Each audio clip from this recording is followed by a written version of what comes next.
Hi, Michael. What's up, guys? I'm so stoked to have you on again. Hey, Hell yeah.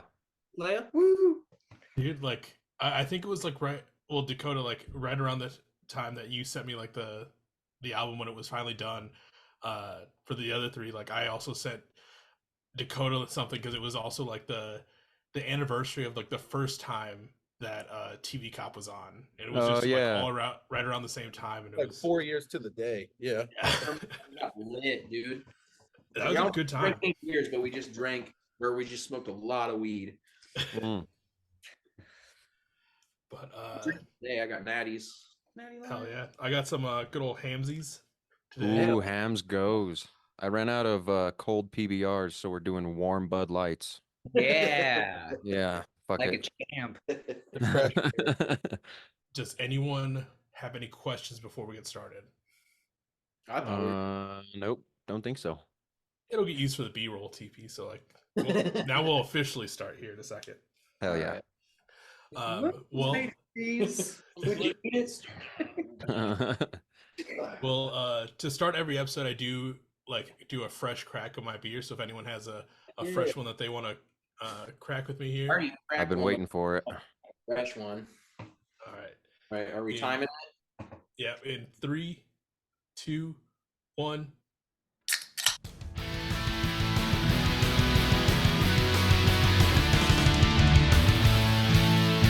Welcome to the Beers with Bands podcast with your host, Michael Torres.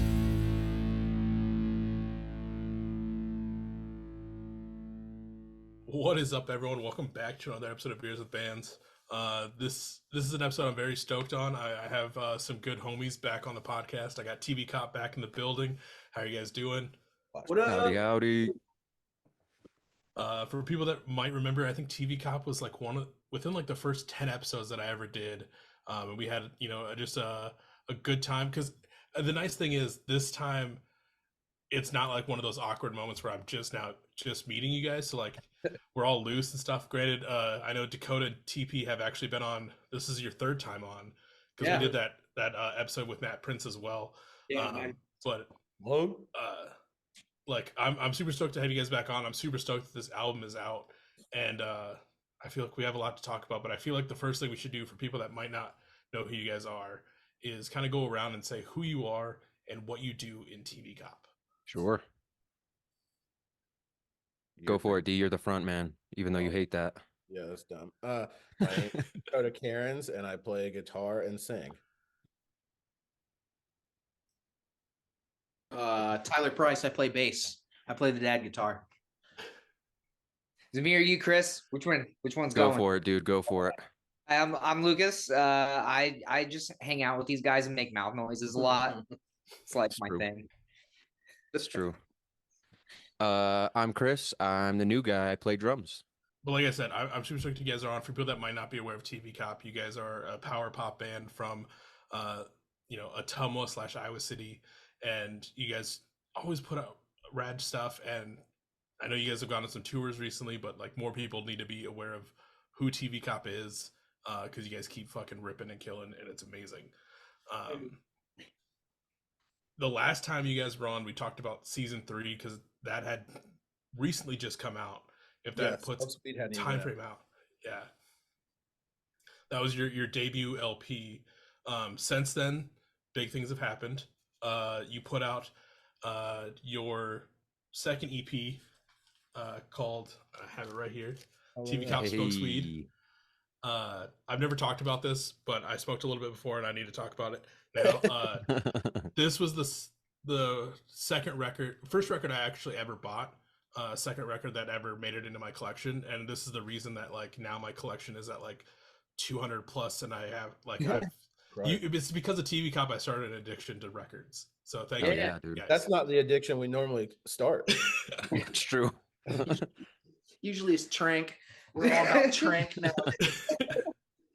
Yeah, the amount of weed D smokes might as well be trank. It is for normal people. For people that have not checked out that EP, please do. Some of my favorite TV Cop songs are on that EP. But now, the whole reason you guys are here is because you just put out a new album. At the time's recording, we're literally a week and like 2 days after it came out. Like it's super fresh for everyone. It's called Another Good One. It's a great 9-song LP. We do get to see one song kind of reemerge with this new lineup and new sound that you guys got going on. But I know Dakota, like I don't know how far you want to get into this, but I know this album was a couple years in the making. Obviously, yeah. I think we talked about it at least in 2021, and then it was like silence for a while. And like, what happened? And what was the delay on this thing? I don't know if you want to dig too far deep into it. Oh no, that's fine. Dig all the way. So we went into a studio and recorded it in full, not like with all the songs, but probably like half the songs, 4 songs or 5 songs. It was 5. And we paid for it. What? We had it all demoed out. We had already recorded it. We paid in full for recording and mixing, and the dude fucking said it sucked with 1 day to go and was like, go fuck yourselves, and didn't give us our money back, and like told us that we should take up gardening or like look into God shit like that. So fuck him. And yeah, so then we were just like, fuck it. And then we just recorded it again, and then we didn't like it. And then we kind of like recorded it again, didn't like it. So this is like the 3rd or 4th time we recorded these songs like for release. And it was the same 9 songs each time of re-recording and everything? No. This is like so those songs would have been like what, Iowa City 5, Get a Grip, but it was something else. It was skateboard. Yeah, skateboard. Yeah, and then Nice. Superman, and a song that we just like scrapped totally. Survivor. There was Survivor too. Oh yeah, yeah. So a good chunk of this album still made it through all this process. With Yeah, just technically a only one song got ditched. Which one was that? It was. Did I ever hear it? No, it was about going to Australia. Oh, rad. Okay. Forgot about that song. Moved to Australia because my friend married a really good-looking girl out there. So, Fuck yeah. maybe we should go to Australia. Mm-hmm. Never know. I'm in. I have my passport. Yeah, TV Cop takes the world. Yeah. Yeah. Son of a bitch. Chris is out here making us look bad. I could do a really good drawing of a passport. Yeah, well, I don't remember even why I ended up getting it, but I fucking have had one for a few years and I've never been out of the country, so. Well, we'll need one eventually, but yeah, no. Right. Going to Australia. Foreshadowing. Yeah. Foreshadowing. But I'm so happy that like after all of that, this is finally out. Like that's so shitty that that first guy was such an asshole, and people need to know kind of like who that guy is, because he still does that to like other, like he has been trying to do that. That's just a thing he does. Yeah. He's like a scummy kind of dude. Yeah. Jesus. You don't say. I know. I like always want to fucking like blast the name, but it's like fuck him. He like really is nothing.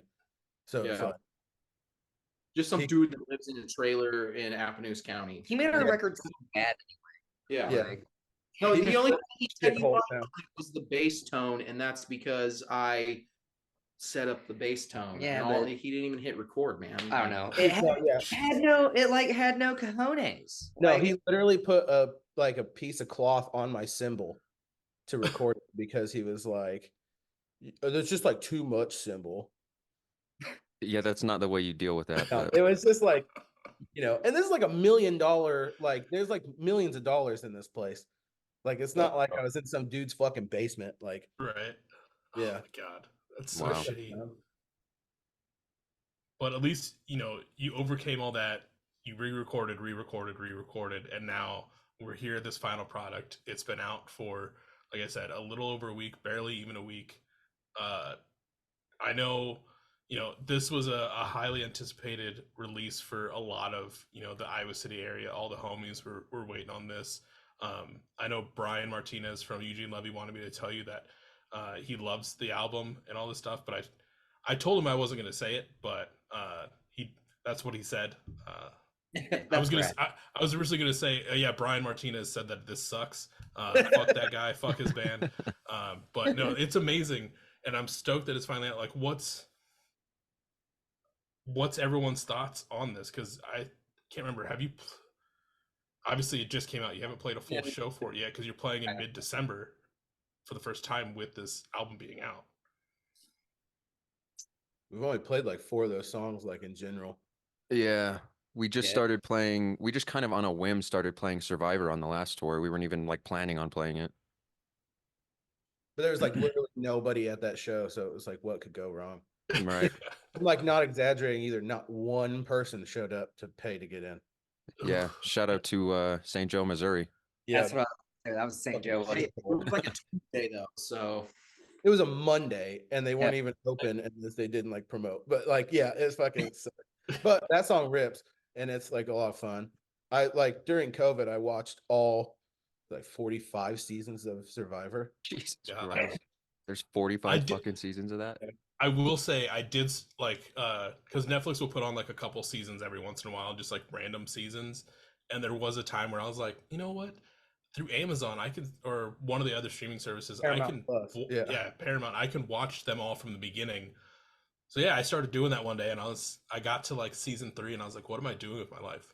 Oh, dude, so problematic. And like after 9/11, they go through like a big phase of just like putting on like soldiers and firemen and cops, and then like I want to see like the gay people on, and they're like, oh, I don't know. I don't want to see people who are like already good at surviving on an island. I want to see right. And like I want to see like an IT guy. Like. I'm a fraud, dude. I don't know if I've ever seen a full episode of Survivor. I'm not a NASCAR fan. I'm such a fraud in this band. Didn't even really smoke weed either. Not really. Like God. Sometimes, kind of. Yeah. Wasn't there like a test that you were supposed to do to get in? Like, how'd you pass it? Yeah, it was like and you play drums. That's what I was getting ready to say. Like as a Scantron, so he just selected C to beat the algorithm. Yeah. Yeah. Yeah, no, it's I'm a fraud, man. Well, I mean, here's a good question. I mean, obviously, you know, Lucas and Chris, you guys are the 2 newest members of TV Cop. The last time you guys were on the TV Cop was on the podcast. Ron Dave was still with you. RIP to Ron Dave. He's not dead. He's just not here.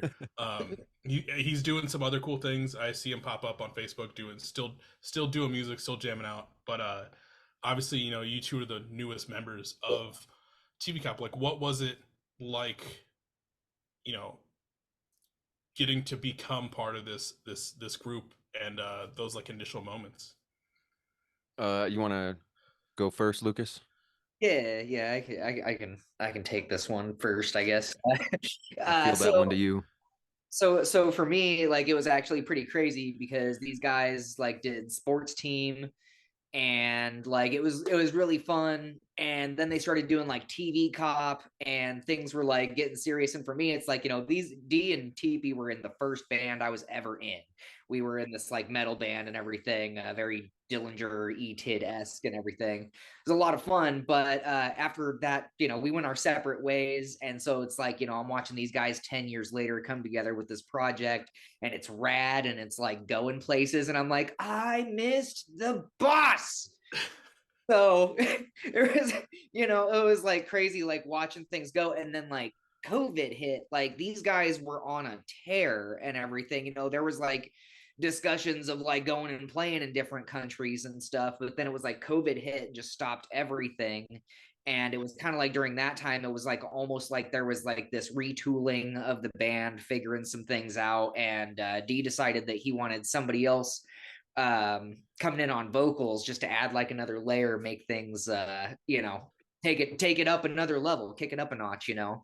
And so at that time I'd gotten like, you know, maybe a few other bands in the area that were like, hey, you should really come play with us. I'm like, nah, I got my own thing, I'm busy. And then, you know, like Teeps comes to work one day because we work together, and he's like, yo, D wants to know if you want to be in TV Cop. I'm like, when? Let's go. No, that's not how it went. Here, I'm gonna do his face like he did. He went Like I was like, no, I'm like serious. And you're like, no, you're not. Like, I'm not cool enough to be a TV cop. No, get out of here. And no, like, so like as soon as I, was asked to be in the band, that was like such a great day for me, because it was like I was doing this one band at the time that was like decent, we put out an album, but it wasn't like really, it didn't really pan out the way that I'd been wanting it to pan out. And so to be able to jump into TV Cop, and I mean, even at that time with the pandemic and all that, like, we didn't know what the future was. We didn't know if bands were gonna, if this band was gonna survive, what was gonna happen with playing and stuff. And so we played it by ear for a minute, and then it was like, as the pandemic started winding down, we put out a music video.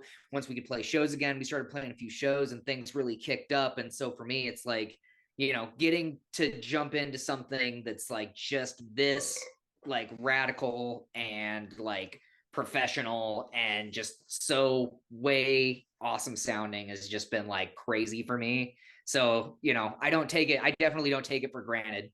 It's been a really cool ride, and especially now, like, being on my first full album with the band is like huge for me.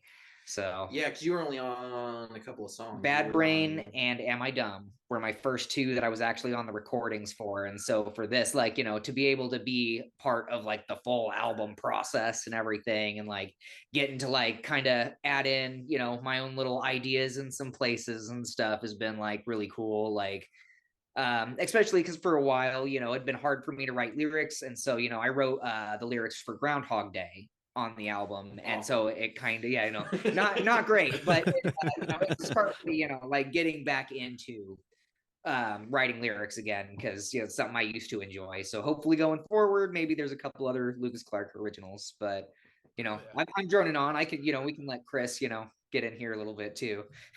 Yeah, I'll try not to fucking I'll try to keep it short, but yeah, I'm in another band too here in New Mexico called the Penguins, PAIN, if you guys want to check that out. But that's my band with my brother and one of our good friends. Shout out Sam and Dom.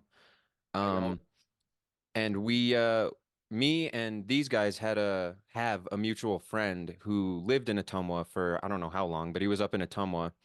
I know they work jobs together and shit like that up there, these guys. And he's now a promoter, artist himself, sound guy. He's kind of a jack of all trades down here in New Mexico. He lives here now in the town I live in Gallup. And it was when 2022 you guys came down? Yeah, 2022. Yeah. He threw a show. He threw the first Punktoberfest. It's now like an annual thing, but these guys played the first one. And my band, we met them there. And it was just, I mean, I don't know, kind of instant homies type of thing. Like I could just connected with them right away. I was like, these guys are I mean, them. These guys are fucking rad.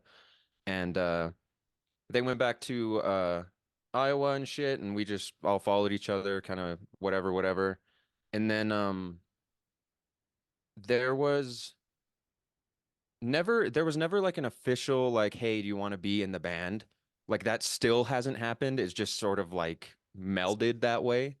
The plan because these guys had 2 tours lined up this year, and the first one I wasn't supposed to play. The second one Dakota had asked me to play, and I was like, yeah, for sure. But the first tour I did end up playing, and it was like 2 weeks out from the first show, and Dakota hit me up and he was like, dude, I know like it's soon, but we need like a drummer on this first tour if you want to do it. And I was like, if you send me the music today, I'm there. Yeah, so that's sort of how that happened. And then we played this last tour, and I didn't even know I was the official drummer until people would ask and be like, oh, so you're filling in? And these guys were like, no, he's not filling in. And I was like, okay, I'm not filling in, I'm the drummer. So yeah, that's sort of how that happened. Shout out Cody Kelly. Yeah, he brought it all together. Yeah. Well, and it was just it wasn't even like some sort of bad blood between Ron Dave or anything. He was having a kid like right at the time that we had to be in New York. Yeah. And I went over to his house and I knocked on the door and he wasn't there. And his wife answered. And I was like, hey, is Ron Dave going to New York? And she was like, I don't know. I was like, 2 weeks. Yeah, that's no. good. So yeah, like it turned, he tried to go. Yeah, I'll give him credit. He tried to go, but he couldn't get it off of work. We had to convince him to not get in trouble with his job. Yeah, and like I said, he had a third kid on the way, like fresh newborn baby. It just wasn't gonna pan out. In the last 6 months, he's had like 6 more. It's like fucking crazy how they're a whole herd of monkeys is over there.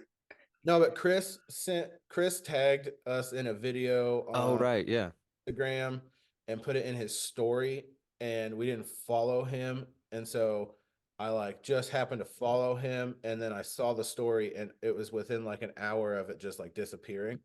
So I wouldn't have even known that he could like play songs. yeah. It was so close to not happening. It was a cover of Picture.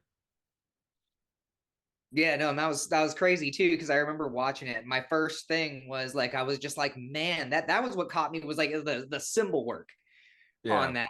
I fucking loved it. Yeah, no, several drummers. We've had several drummers, and not many of them could play that song. So it's tricky. But anyone could play that song. Yeah. This year we have had like 4 drummers. Like Ron Dave was playing, and then we had Zach Suter from like Catholic Werewolves, New Neighbors, Rational Anthem play a show, and then Luke Ferguson from Lipstick Homicide. He played a couple shows with us this year and last year. So I mean, we've had a bunch of people. The nice thing is too, with like these people that you're getting to like fill in are like good drummers. So it's not like obviously, you know, we have a good amount of drummers in Iowa, but like you did mention, like Zach himself is in like 4 different projects. Right. But it's awesome that you're able to find, you know, Chris, who can be this, even though he's like not near you guys and you guys got to work out travel arrangements or anything. It's still awesome that you're able to make this connection from just meeting at a show, being good friends, and then bringing him along to, you know, fill out the rest of this lineup. Yeah, and he's flying out in December, like in a couple weeks or whatever, to play like that 2 weeks. That's at Trumpet Blossom.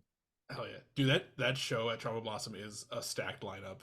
Yeah, it's gonna probably be packed. I fucking really hope so. Yeah. Dude, Bouquet is playing. Mm-hmm. Yeah. They are and tight. It's so good. It's just I haven't heard that yet. Yeah, right? Awesome. Yeah, I think it's FTA with the guy that jumped in and did vocals with him the last time we played with him. I think that's. Yeah. Okay. That'll be rad. Yeah, I'm stoked. Can't wait. Yeah, can't wait to be back in the Ragnarok tab. I got one of those now, and it's like really awesome. Yeah, I remember when you got that one made. Dustin, yeah, Gordon, yep. Yeah, he does great work with his Ragnarok cabs. Anyone that's listening and is looking for, you know, custom cabs, definitely hit him up. Yeah, that thing's insane. Oh yeah, he like took a colored pencil drawing that I did and like made it. Fucking so sick. That's crazy. Jumping back into this album, with it we do see the return of Whale Earnhardt Jr., but you know, this new reimagined version. Now obviously Lucas is on it, so we get to see kind of a glimpse of past TV Cop in this new form. I didn't even think about it like that. You know, leading up to this album coming out, there was all these, you guys made posts of like, what song do you guys think is going to be the one that returns and gets redone? Why did you guys choose Whale Earnhardt Jr.? I mean, there's plenty of songs in the discography. For some reason, I was thinking maybe like a sports team song might come back, but technically that is. But yeah, that was like one of the last songs that we wrote before we changed to TV Cop. Oh, okay. But yeah, you're right. And like no, it just it's a really good song, and it's like one of the only songs off of season 3 that we still play live. So this is just the way we play it live, and have been playing it for like a while now like this.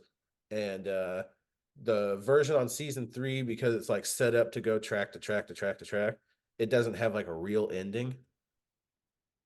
And so I just wanted it to have a real ending. Like a big, you know. to do. Yeah, it turned out sick, dude. Nobody, people were texting me trying to guess what the song was, and no one got it right, and literally Yeah. no one. Isn't that so funny too? Yeah, not one person guessed it, and I didn't even think when I made that promo that I was like starting something.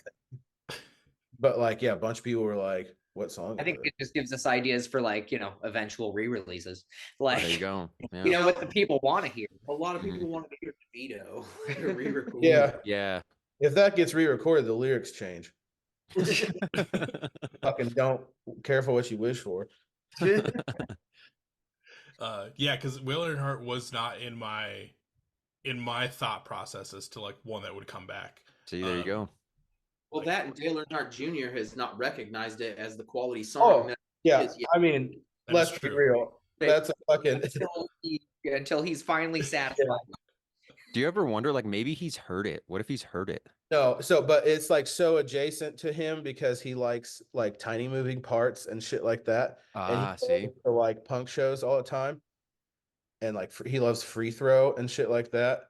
legend. So it literally is like along the lines of like where he would notice it. But it also, I could probably work a little harder to get him to notice it. But yeah, how many posts have you actually tagged him in so far? oh, none. I don't do that. See, don't tag him, but there's always a picture of him. Oh yeah, I have 2 cardboard cutouts. I don't give a fuck. Yeah. Yeah. One used to ride in my car with me at work, like on my deliveries. Yeah, he's going on the next tour. Yeah. Sure. Yeah, or like I take him to Colorado and I like go buy weed and stuff and sit him in the front seat so like nobody would fuck with my car in the parking lot of the Pretty smart. That's amazing. Yeah.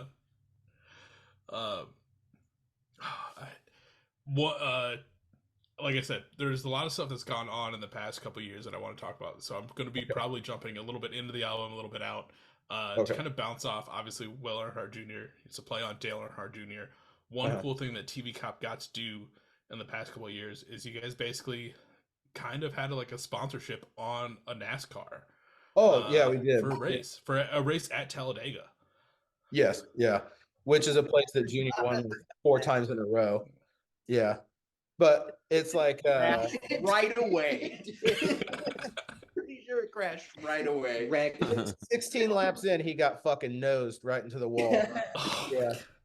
But Greg Van Alst, he's like, so this wasn't like you say NASCAR, but that's like that's just the NFL for like. Sorry, I'm on the outside looking in. You gotta teach me your ways. You and me both, brother. It was an ARCA car, which is like an under series, where like kids can come up and like, but this dude is like, he owns a fencing company. They like all have side jobs and they race on the weekends.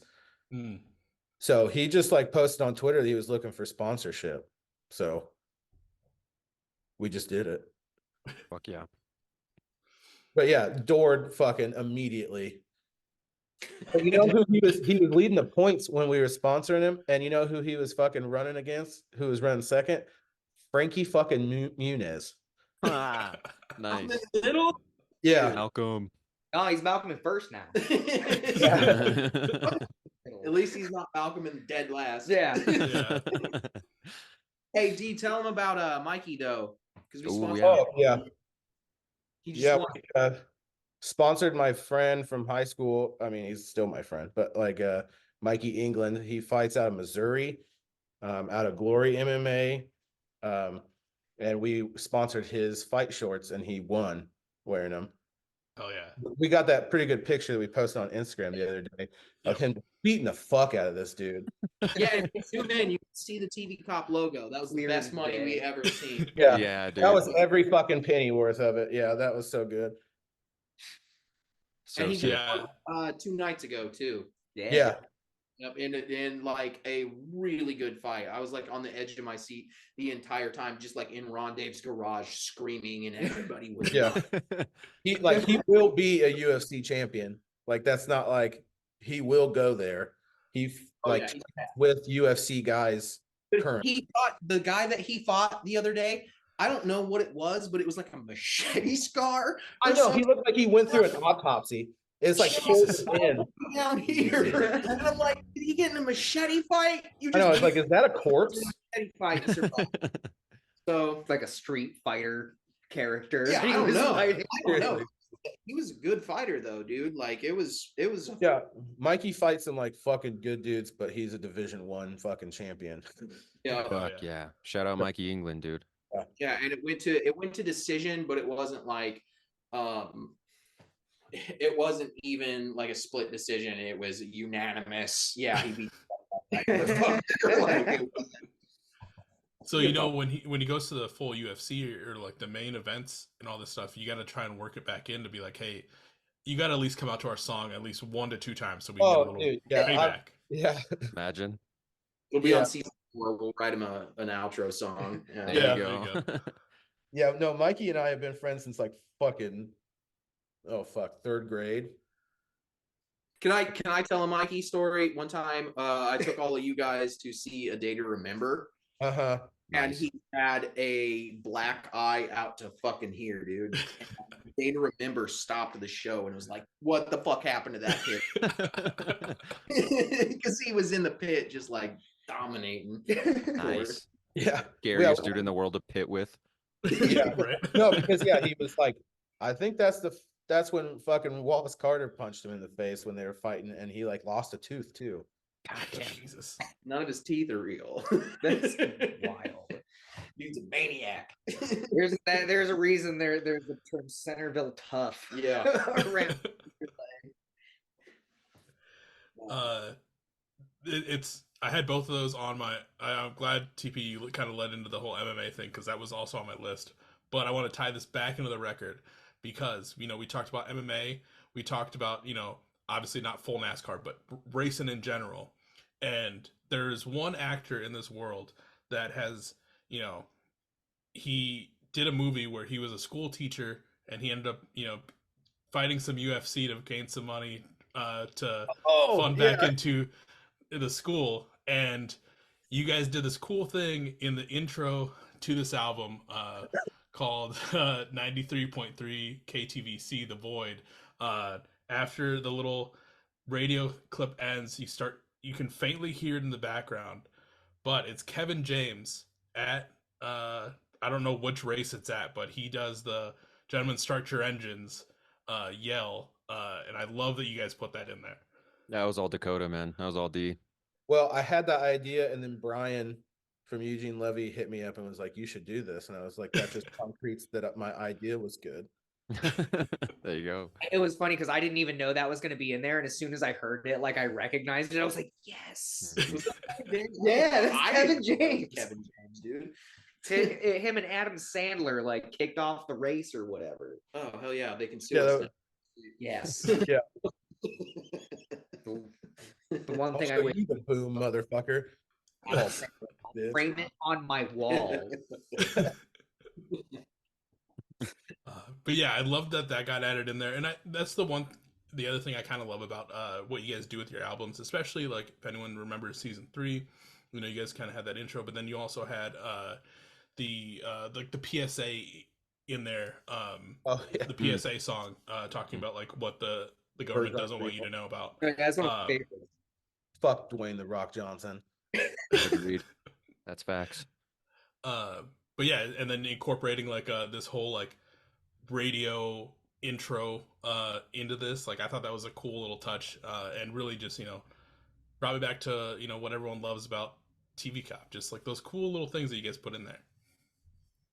Yeah, dude, they're fucking. These guys are like, all 3 of these dudes are like literal wizards at what they do. It's insane. It's crazy. It's crazy. Like how we were talking about in the beginning about me joining and stuff. It really is like I became the drummer for a band I was a huge fan of, and it's really crazy, man. They're creative fucking wizards. It's insane. I'm happy to have any part in it. I think maybe that's the secret to like TV Cop gaining strength is like they only add people to the band if they're fans of the band. Like, There you go. Me and you both. Yeah. Yeah. Oh, I mean, that's not true. So many people have asked to be in the band, and I just kind of avoid it. Hell yeah. Yeah, That's 'cause it's they a weren't it's a special diehards, project, apparently. man. Yeah, I mean, everything that you guys are doing is sick, and I mean, Oh, sorry. I did say I smoked a little bit before this, so like my mind's kind of everywhere. I try not to smoke before episodes, but you know, it's TV Cop. I got to do it. At least you have notes. Right, there you go. Yeah, but then me, I'm like, oh, dude, I feel like I've hit all these questions already. Like, what the fuck am I doing? That's cool. And you were saying like how you like some of the stuff that we release and we put little things in there and stuff, and like it's just stuff that we like. Like we like stuff like that. We like little Easter eggs in songs, and we like lots of feedback and heavy guitar riffs. So we like all that shit, and that's why we kind of make TV Cop. Is it's music that we want to hear, I guess. So we go and see a bunch of bands, and they're great, but it's not like back in the day when it was just like this feeling that you would get where you get like the hair on the back of your neck would fucking stand up and shit, and then all of a sudden the pit opened up and it was like this crazy experience, and then we just kind of wanted to bring that back. At least I did anyway. Like that's kind of part of the reason. Bands like the Chariot and like or like the local band when we were coming up in Ottumwa, a well-dressed man, like you were like scared. Dude, that was the band that made you go to the show and you'd be scared, like you didn't know what was going to happen. That was the band that made me want to be a musician, because I went to my first show. I am this little 130-pound nerdy kid with a broken foot in a walking boot. And I get to this show and I see Danny Carmen just losing his mind on stage, and this pit opens up. And I mean, this was at the old Flipside building, or maybe it was the one next door. It had like the Galaxy stuff on it. I can't remember. Yeah, big like open room, and just the whole room is a pit. And I just like broken foot and all. It was so like just entrancing that I just jumped in that pit. Had no idea. That was my first show ever. And just the feeling of that place was just explosive. And so it was like, I saw that and I'm like, I want to do that. That's what I want to do. And then it took me like 4 years. Take like a skull. What? You can take a skull called like Fucko or something. That's why I don't TP.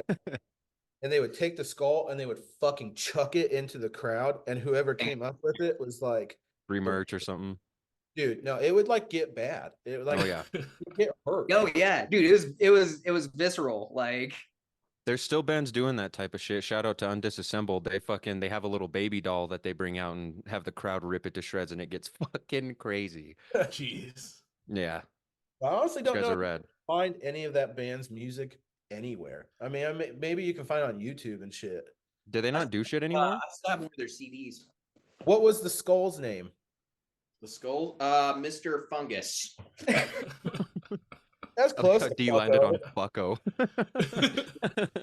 Guitar player in our band, John, he still does some stuff with TV Cop, but the first time I ever met him was at a Well-Dressed Man show, and they used to throw Mr. Fungus out into the crowd, and they were like, anybody who can like has this at the end of the song gets a free t-shirt. And so I was a fucking badass, and I had it the whole time through the whole pit, and I had it right here, and I finally got tackled by like eight people, and John came over and just started punching me in the face. And that was the first time I ever met him. I just see him like staring over me, and then he just starts wailing on me, dude. He was back then, dude, like, living on the I was saying, yeah, imagine living with him at that age. Like garbage. I don't know what he did. Like that's pretty close. Pretty close. No, I was like, we would be playing Ursa shows, and like he's playing guitar and I'm doing vocals, and just like we hit the breakdown, and he just comes over and just starts like punching me and kicking me and everything. And then finally we got to a point like I just turn around and drop kick him. Oh no, I broke the tuning peg off one of the guitars and felt really, really bad. He deserved every bit of that. He did. Those punches hurt. I'm out here trying to do breakdowns. Like I did, like we kind of talked about how I love everything you guys are putting in. One other thing that I really love about TV Cop, and Chris, it'd be kind of cool to get your opinion on this as well, is the music videos that TV Cop puts out are, in my opinion, some of the best music videos that are out that anyone's fucking doing. I think it was like last year. I was out visiting Thomas Allen from Exit Emergency, say days ago, and last autumn in San Diego, and it was like I think we were just drinking and like chilling in his living room, and we just kept putting on like music videos for each like, oh, I'll put on a music video, like you check this out, and then he put on a song, and I just straight up queued up like every TV Cop music video because because they're amazing, and obviously Lucas, like you said, you know, the first one we get to see you in is the Am I Dumb music video, but even like the Anyway one is great. The Jarringly one is still great. Like just, is there going to be another TV Cop music video in the near future? Oh, but yeah, a bunch. We're probably gonna do one for every song. Dude, fuck yes. So I mean, it's probably kind of like over, you know, the next like 8 months or whatever. We'll put out not 9 of them because the first track is just CKY. We're gonna slide it. CKY. I already have like several ideas for every one of these songs. I just have a really good one. just like weird shit, and like we went to, at least TP and I went to college for art in some like form or whatever, and I like making movie stuff, and like Same, dude. we did that reel of like the Grimace challenge where we had like TP and Lucas like dismembered a little bit, like fake blood everywhere. But nobody saw that because within the first 10 seconds of it being uploaded, they marked it as like sensitive content. Yeah, it got age gated like the second you put it up. Yeah. But yeah, I think those music videos are really fun. Like the Am I Dumb video, we were renting a room in Fremont, which is like a town of like 700 people outside of Ottumwa. And we just, that video is the entire room. One side is where he's sitting on the couch with the interviewer and the lobster. Yeah. And then the other side is the city. I thought it was the same basement from the Anyways music video that entire time.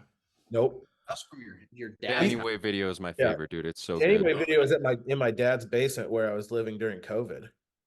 Oh yeah, up on like a couple blocks away, whatever. Yeah, because I lost my apartment. So then I ended up there, and then we turned that whole basement into like that room. That blanket, dude, it's so good. Because that shot where it like turns around and whatever is like that's like a full shot. That's like the whole room that we did. Yeah, because I love the way Chris, you can probably agree on this one since you mentioned you also love the Anyway one. It's just the way it starts with you guys like crawling through like this little like blanket cave to get in there, and you just have TP right in your face as it comes through. That's like what I was saying about, I mean, they're just creative wizards, dude. Like it's hilarious. It's great. It's hilarious. It's fucking rad. I love it. I love it. And I don't know how much I'm supposed to say about it, but part of the reason I'm flying out to Iowa next month is we're going to film some stuff for some music videos. So, yeah, there will definitely be more of that. And I'm excited too, dude, because I have I have a little bit of a background in like video editing shit. So I'm really excited to get to do stuff with these guys, like video wise too. It'll be fun. Okay. Well, I'm stoked to see what comes next in the music video world. Obviously, you know, we've had like we talked about, like the Anyway music video where it's kind of like in this like giant blanket fort, and then the Am I Dumb is, you know, on a late night talk show. It's later night with Mr. Robot, which I love that whole concept.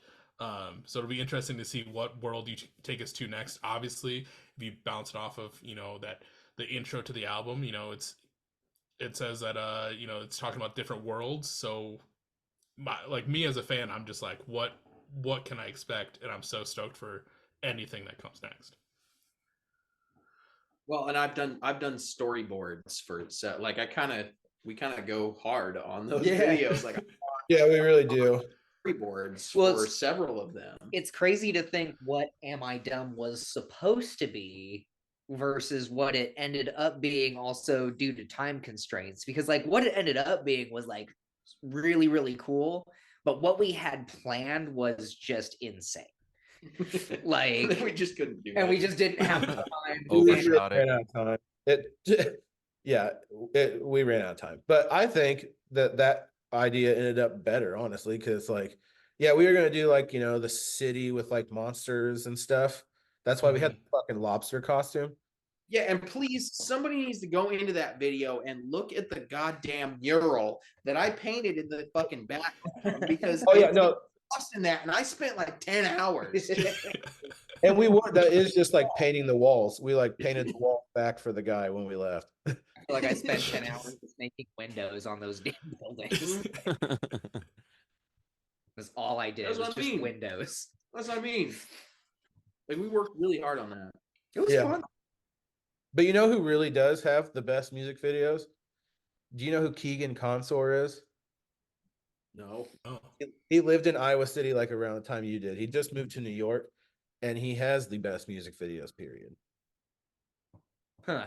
And he's from Iowa City. Oh shit. That's crazy. Yeah, he like has the best videos. They're so good and I have to check them out. Yeah, it's so creative. Yeah, it's fucking super good. Fuck yeah. But we're not talking about him. We're talking about TV Cop. I'm just saying.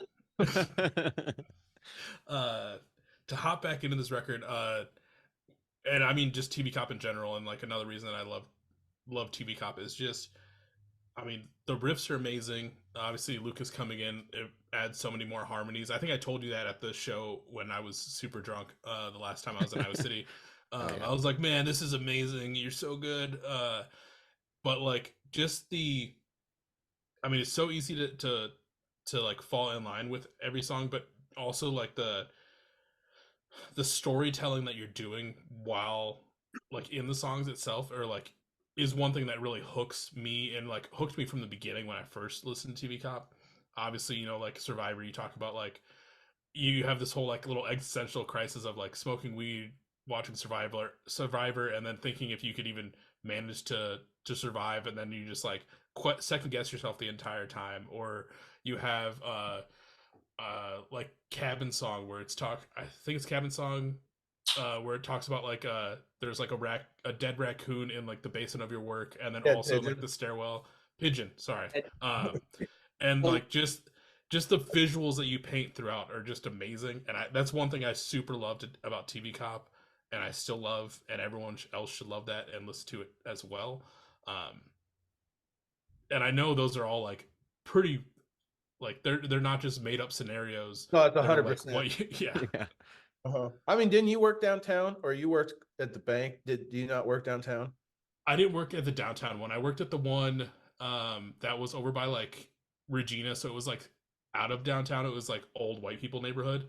That's why I delivered to you, because you were by. But you never delivered to me. You always sent someone else, and so I used to order Jimmy John's a lot when I worked at the bank, because there was nothing nearby that I could to order, and then like COVID hit, so I was like, I would just keep doing the same thing. So he would like, Dakota was working at the Jimmy John's that I would always order from, and it was never Dakota dropping it off. It would always be someone else. I can't remember his name because he also took photos in the scene for a while, and I met him at yeah. And I remember, I think I told him one time to tell you that like NASCAR sucks, and I don't know if he actually ever did. Oh, probably, yeah. Yeah, but downtown, like working downtown Iowa City, fucking sucks. Like really bad. So like, yeah, everybody that I worked around, like or worked at Ray Gun or like whatever, anybody that works downtown has like hit me up and been like, that's so fucking true. It sucks.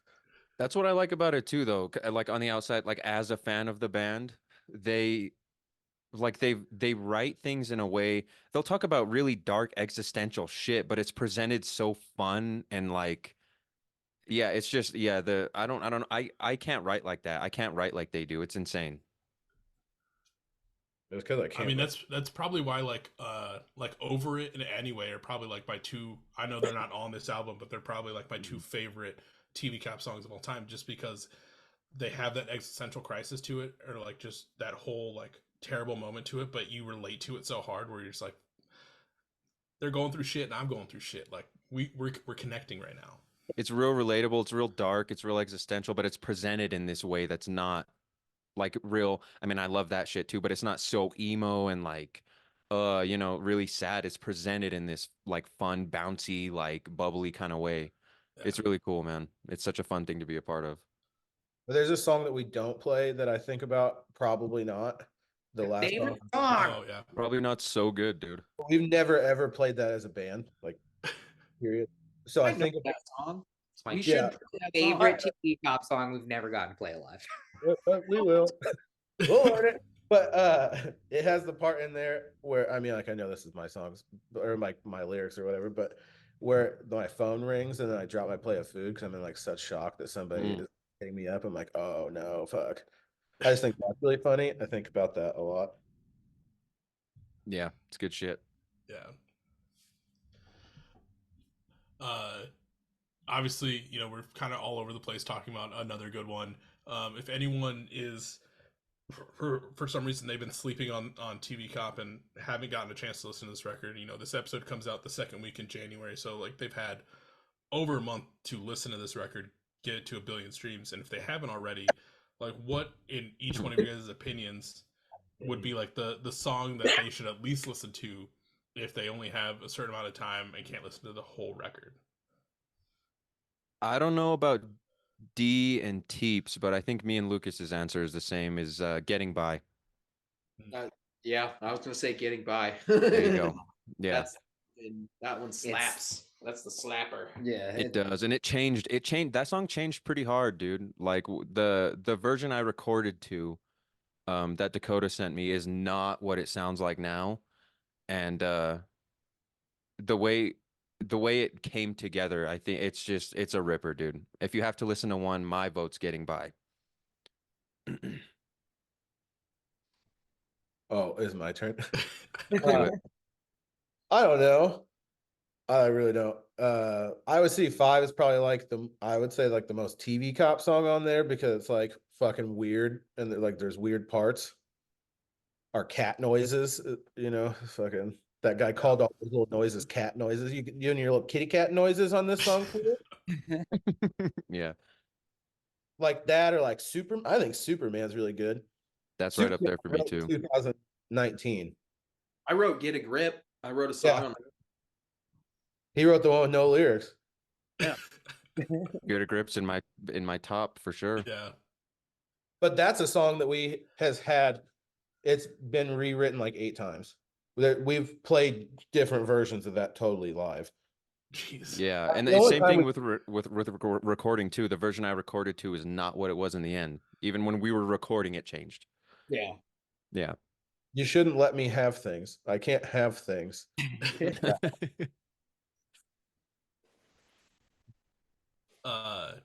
Yeah, I think for me, I think Dakota, like right after you sent it to me, like I listened to it right away. Funny enough, I think that night that you sent it to me, I just got done working on like podcast stuff, and I was like, all right, put my computer away, relax for the night, and then I got the message saying, "Yo, I just emailed you the tracks," and I was like, all right, it'll just open the laptop back up. I gotta listen to it right away.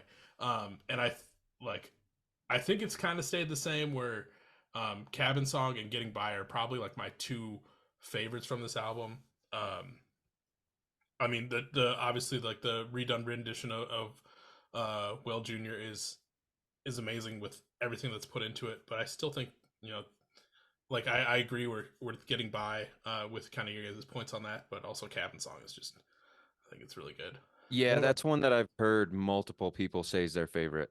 Yeah, a bunch of people do like Groundhog Day though. I forgot what songs were on. I had to look it up. I think Groundhog Day is really cool too because the first version of that was me being like, it was called 212 Days, and it was about there's like 212 days of winter in Iowa, and I wonder what New Mexico's like. Yeah, hey, For real? Are you prepared to show up in like cold ass Iowa, Chris? Because it is December 15th or some shit that you're getting up here. It's like snow on the ground, dog. Yeah. I mean, there's snow at the ground here right now. That's a lot. Here. I think we're about to see some actual Iowa snow. No. Oh shit! Look how cold it is. Yeah, everything's all dead now and shit. It looks different. It's not. It's yeah. Everything's dead right now, and it's cold. Same. Yeah, there's snow all over the ground in New Mexico right now. It sucks. I got back from Albuquerque. Can you believe that? What's up? Can you fucking believe that? We went to New Mexico every time it rained. Like, the fuck, we're in the desert. Like this, And it literally never, it almost never rains here. And like the 3 times you guys have been here, it rains every fucking time. Yeah. Jeez. And it's terrifying because their roads don't fucking drain in the rain. Yeah, New Mexico sucks. And we were pulling a trailer, and I've never wanted to kill myself more. Safely pull the trailer over and just end my life. Yeah. Do you remember fucking I think it was at Gabe's TP when we were fucking trying to guide Dakota with the trailer. That was Lucas. And I was like, what are the odds we just fucking pick this thing up and like move it where we need it to be? And we're like, yeah, that's fucking we picked up the U-Haul and just moved it because it's so hard to fucking park. Worked though, like it worked. We managed. We had No, neighbors that are like Airbnbs park it for us. Oh yeah, the dude came out and dude, I was giving it a go. I fucking only drove around the block once to like readjust it. And the guy came up and he was like, you know, I could just like sit and laugh at you, or I could like help. I was like, get in the fucking car. They said they would bring us barbecue, and they fucking didn't. They didn't, but he was also like trying to get into the house, so it's probably a good thing he didn't give us barbecue. It's very weird, dude. Denver's gnarly. You know what was safer? Philly. 29. Literally. We were terrified the first night, and that was the safest place we were at, period. I loved it too. You know what? Oh, sorry. Go ahead, Teeps. What were you saying? Philly was great. I had to go to a free clinic. Did I tell you that, Michael Torres? No, Yeah. That was an adventure, dude. I was deaf. I had an ear infection as I was going to New York on tour, and I had to go to a free clinic in Philly, and it was a good time. It was a good time. It was an adventure, dude. That was such a scary fucking part of Philly. Sitting in the car for like 2 hours waiting for him was like the best people watching I've ever seen in my life. that was Truly. great. Like the most just like farm boys sitting in the fucking middle of South, was it like North Philly or South Philly? I can't remember. I don't even know. I have no idea because everywhere in Philly looks exactly the same. It really does. Same buildings, and yeah, it's just everything looks exactly the same. Oh, dude. I remember you No, go told ahead. us too when you went to that free clinic, you were like trying to find it and you had to like go into it from like a block away through an alley and shit. It was like the gnarliest that they sent us to was a closed building, not an operating business, period. Yeah, and I had to go in there. It was an old shutdown behind an old shutdown Family Dollar. They were like, it was. what pharmacy do you use? And I was like, on tour in a band. I have no idea. Send me to a place. I don't even have a pharmacy in Iowa, motherfucker. What are you talking about? And yeah, they sent us to a place and it was just full of pigeons, I guess. No, it was like not an open business. Like it was like a condemned building, and we're like, go get your pills, TP. I don't know. The fish restaurant that we were parked outside of, the whole upstairs was probably full of like 200 people. Oh yeah, it was like dilapidated. They were just flying in and out of it. It was fucked. It was fucking so good, dude. I loved it. Finally, like they like sent me to a different like CVS to get antibiotics for my ear infection, and it was full of pit bulls. Yeah, I remember. And they were nice pit bulls, and I pet like several of them, but it was just an experience. That's you just don't expect there to be one dog in general in a CVS, but multiple pit bulls. Several very mad pit bulls. Dude, I'll never forget when we first taking too long. Yeah. I'll never forget when we first pulled into Philly and you had it on the maps and we pulled down our street and Dakota, like we were like, this is our street. We took a right and Dakota, he looks around and he goes, well, sorry guys. And I think about that all the time. It was gnarly, dude, but it was so fucking fun. Yeah, it ended up being really good. Yeah. I think Except for what? My best memory of Philly has got to be when we were on the porch at night and that dude came up and he's like, hey, does anybody have a cigarette? And That's Oh, what and you totally fucked us. and he goes, oh man, that's all right. Well, does anybody got a lighter? And I go, oh yeah, I do. Oh. He ran like 4 blocks and then ran back and was like, oh, thanks guys. Yeah, and he told us I'm gonna too. run down to my car. I got a lighter in there. I got my cigarettes in there. I'm gonna go get them. I'm gonna come back. I'm gonna hang out because I don't know you guys. Yeah, he was like, I don't know you guys. You guys seem cool. I'm gonna hang out with you. We're just sitting on the porch like smoking weed. We were like, no, you don't have to come hang out with us. It's cool. He was like, "Are you guys smoking weed?" And I was like, "No." I know. Dakota had a full blunt in his hand. He's like, he smelled it and he looks around. He goes, "You guys smoking weed?" And I looked at D and he fucking like puts it behind his leg. He's like, "Nah." Such a shit At show, least I man. was smart. I put mine out before he came back. But no, like he came back and he's like talking about living in Philly. And he's like, you know what I really like to do? I like to go around in the summer. Oh yeah. Barricades, you put them around a fire hydrant, you pop that open, you got yourself a pool. But not around here. Yeah, I was like, "Yo, you do that here?" And he was like, "No, just like in other areas. I just like going Fishtown. Fishtown, yeah. I think I know where Fishtown is." And he was like, "Is that a joke? Are you What's joking?" that? Joke? No, Is that a fucking joke? You don't know where Fishtown is? Like, no, No, dude, it was like really fucking don't know 2 where in it the is. morning Like, too. oh, This all shit's right. happening. Yeah. What was the best? So, dude, can I tell you the best part of any of it though? Is we had a day off in New Mhm. York, and I was like, "We're not going to hang out with Servo because Servo is just going to like walk us to death." Shout out Servo. Yeah, shout out Blue Cat. But and then he called and was like, "Meet me at the Twin Towers," and I was like, "Oh my god, I got to," because nobody ever fucking called and said that. I was like, "All right, well, let's go." So we went down there and we ate mushrooms, or I ate mushrooms. No. Not just mushrooms.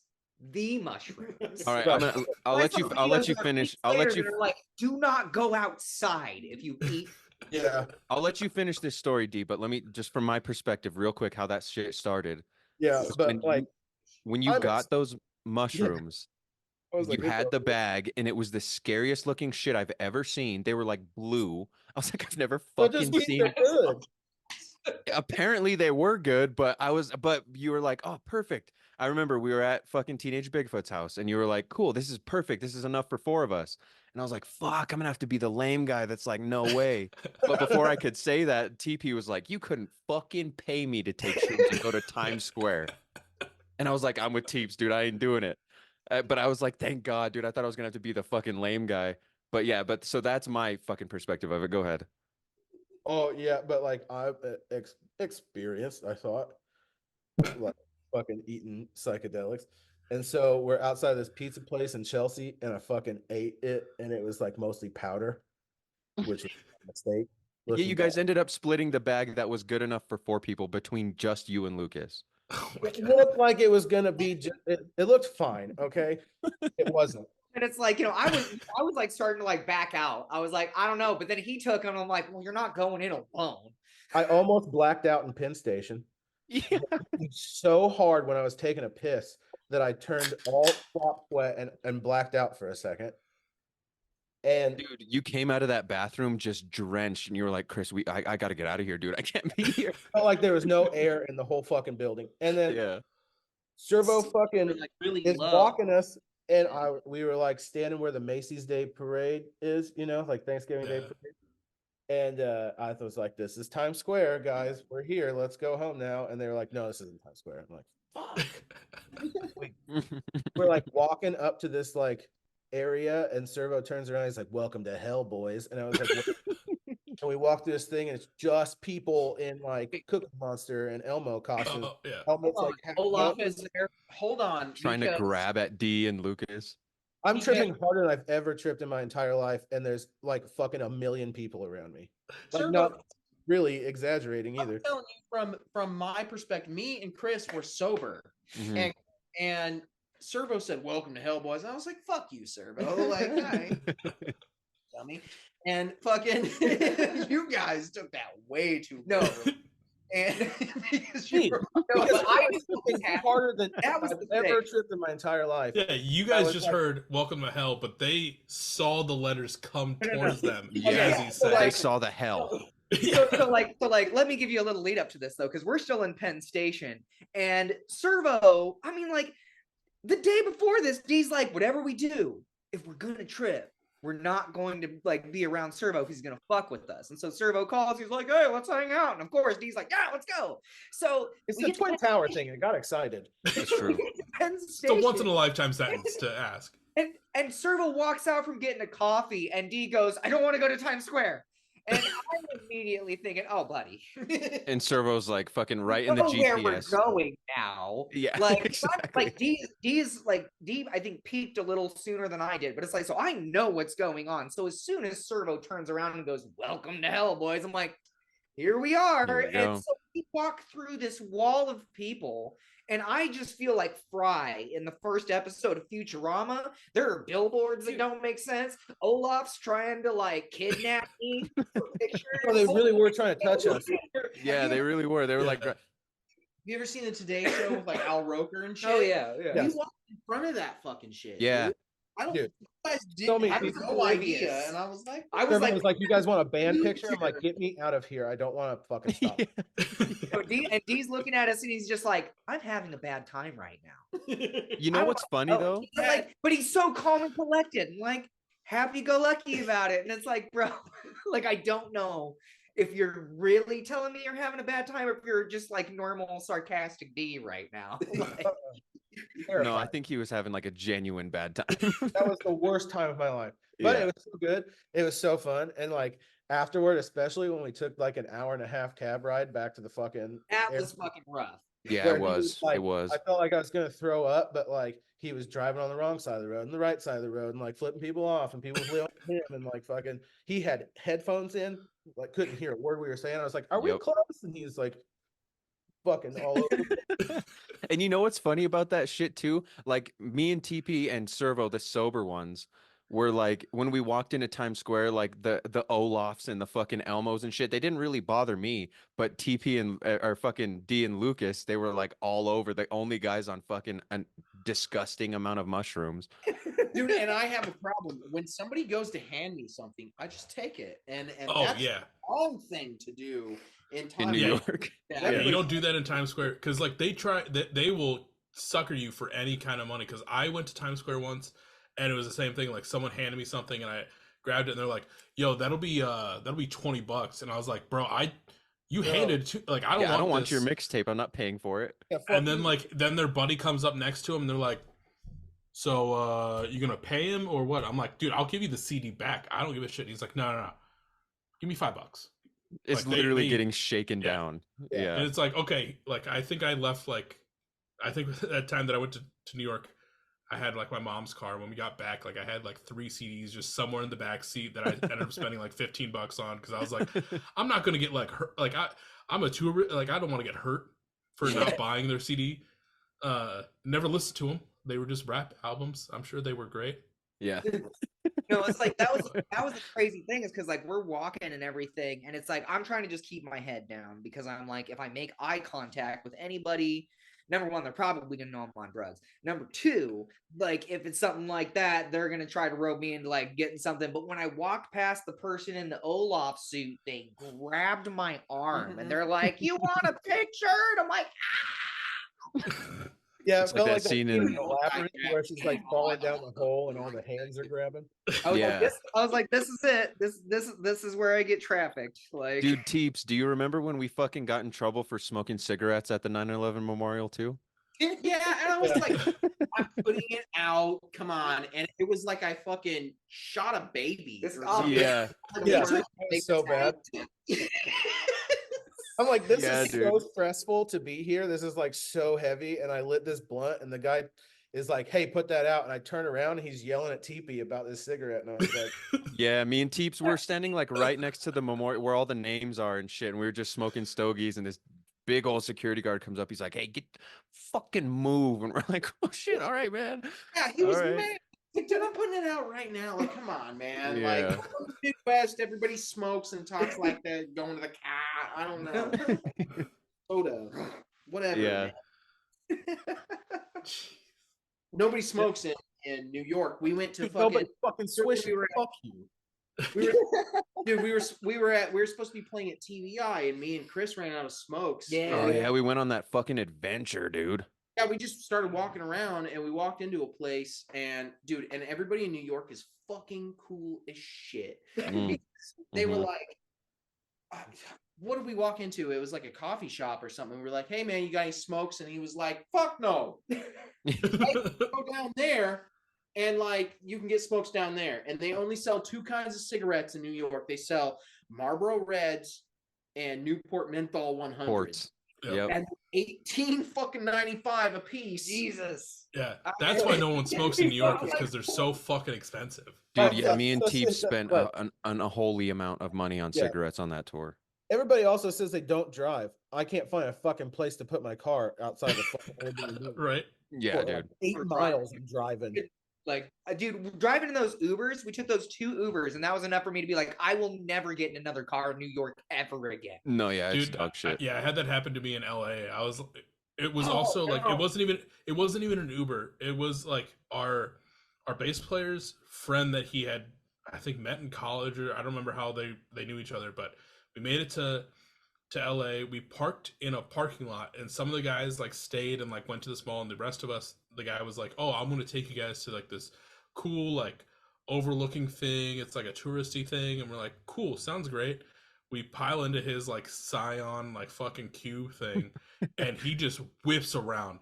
Like we're all in the backseat like texting each other like, "Dude, like we're texting the guys that didn't go with us, and we're like, "You lucked out. If I don't make it back, you can have the rest of my clothes that I have there. Tell my parents I love them. This is gonna be bad." And I immediately wanted to get the fuck out of LA after that. They drive. It's another level of driving. It's totally crazy. Yeah, no, I've driven. Well, I haven't driven. I've been in cars that have driven through LA, and if there's one thing that I would not do more than drive in New York, it's driving LA. Like never. Yeah, I at least lucked out when we were in New York. I got Thomas to do most of those drives because I was like, dude, this is mainly because like 4 days prior on that tour, I had to drive through Chicago, and we had a 15-seater van with the trailer, and because he rode with his, I think they might have been married at the time, but he rode up with her separate, and I have like 6 other dudes in the van that are just talking and bullshitting, so I miss my turn. I get freaked out.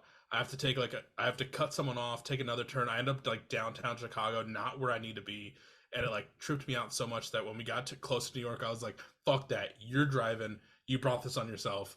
I'm gonna go lay in the back and close my eyes until we get there. Yeah, Dakota shut that shit down the second we got to New York, dude. He was like, we're at our spot, we're at our place. I'm not fucking driving anymore. And we were like, cool, we'll figure it out. I felt that like D, like in the big cities, like D did like all of the driving. All of the driving, yeah. Like highways, like I'm good for highways, but like I'm like a defensive driver. So it's like we get into situations like, Philly and New York, and I'm like, I don't know how to function. And we also have this trailer that literally none of us know how to fucking maneuver. Yeah. No. Oh, yeah, that was tough in Denver. Mm-hmm. But like, yeah. And then we're going back next year, and we'll probably have a trailer, and I don't even know how that's going to work. Before we start telling a couple more stories or bouncing off, we're doing okay. But I just want to make sure we cap off this album before we kind of go any further. Sure. Obviously, the reason you guys were on, we're talking about another good one. Obviously, I've said it multiple times. You guys know this. You guys are all homies to me. Like, I truly love this album. I'm stoked on it. I'm stoked that it's finally out after, multiple years in the making. And I know we've kind of bounced around everywhere. And if anyone wants a good synopsis as to what I really enjoy about it, hit me up, because I've also had a few beers. It's been my birthday was yesterday, happy birthday. Thank you. This is about to be a drunk week for me. But is there anything that I missed between this new TV Cop, another good one, or anything else that we should know about? Fuck, I don't know, dude. I don't know. You got anything for that one, D? This episode also does come out at the beginning of January, so we're starting off 2024 strong. So like, you can also talk about like what you see, like what we can expect also from TV Cop in 2024. Yeah. So some good shit. Go for it, D. Domination. Yeah, we'll have had 2 Christmas songs come out by then. Oh shit. Yeah. We got Christmas songs. Hey, I have songs on my phone right now that have yet to be released for an unnamed album that's coming out in the future too. So you guys are already starting to kind of work on the next thing after, obviously Christmas songs, those are probably a couple singles, but you guys already are kind of like working some gears to what follows up this album. Oh yeah. I mean, I think it's safe to say that this band is always just working in general. And so it's like, once we get done with that project, it's like that's kind of what it is. Like with the New York tour, as soon as that tour was done, it was like, okay, now we're going to start planning this next tour in the album. So I don't think it's going to be too long before we see more like trackage and more stuff come out. Like, dude, fuck yes. Hopefully it's not as this like 3 years in between releases. No, obviously fuck that guy, but yeah, we recorded all of this ourselves. Dude, hell yeah. So we recorded this whole album in a month, like a month and a half. Yeah, about a month and a half. Yeah, me and Dakota lost our fucking minds working on this thing, dude. Maybe you want to fucking jump off my house, which is not super high. That's what I'm saying. It's like bad. Yeah, we sent back and forth, and me and it just made you want to like dislocate your shoulder a little. Yeah, it's like I could deal with a broken leg right now, and then I would have an excuse to be able to like sit down and get this done. Right. Yeah. Yeah, we went back and forth. Me and Dakota mixed and mastered the whole thing. And we lost our fucking minds doing that because the time constraint was like pretty short. Which we put on for no reason really. But if I didn't like fucking say that it was going to be out on the 24th, we would have never gotten it. Right, but that's why you do that, and then it's like it better be done, motherfucker. Yeah. So it's like, don't make me a liar. Yeah, we lost our fucking minds, dude. Dakota would call me a couple times. I'm at work and Dakota's calling me, and we're just fucking talking about the album when I'm at work and shit. It was hectic, dude. It was busy, but it paid off. I think it sounds great. I mean, the songs are obviously great, but I think we got the sound dialed pretty good. I think it sounds great. Yeah, and so we're just probably gonna keep recording ourselves. Honestly, I don't really see a reason unless it's like a really cool opportunity. But yeah, we've had some bad fucking experiences with shit. It's like, why? Right. Yeah. Once you have bad experiences, but also like in this time that we're in right now, like the amount of bands that I talk to that are like, oh no, like we recorded and did everything ourselves. Like they might have sent it off to someone to like just do the mastering, but like for the most part, they're doing like 90 to like 95% of their stuff on their own in-house. It's a lot easier nowadays, man, with shit like neural DSP and fucking STL tones. Like you're playing on $6,000 amps that you paid $100 for, like it's a lot easier to record yourself these days for sure. That's what and with my other project that I have, that's what we've been doing too. And like the guy that my other guitarist, the programs that he's using, the product that we're getting is almost better than anything I've gotten at any other studio that I've been to. So it's like, it just seems like the way to go. And it's like, you can just operate on your own schedule and like, like you can just work progressively towards getting it done without having to worry about having those other hands in the pot. And then once it's like done, then if you want to, you can send it off to have it mastered. But nowadays it's so much easier, and with how much it costs to record an album for bands like us, doing it ourselves, it's insane, dude. Well, and we just needed a couple like little hints in the right direction as far as what we need to do here and what we need to do there.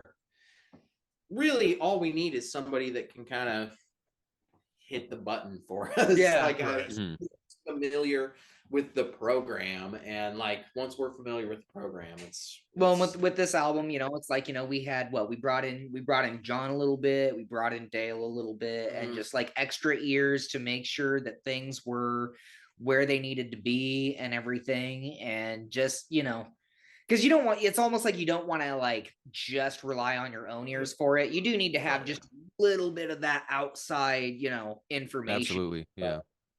But I mean, it seems like it's just a lot easier now to just get us all in a room, have somebody hit that button, and then call it good, It's a lot easier. Yeah. It's just studios are fucking crazy expensive, man. So crazy expensive. Well, and with our experience in the past with spending money on studios. Oh yeah. Especially the last time.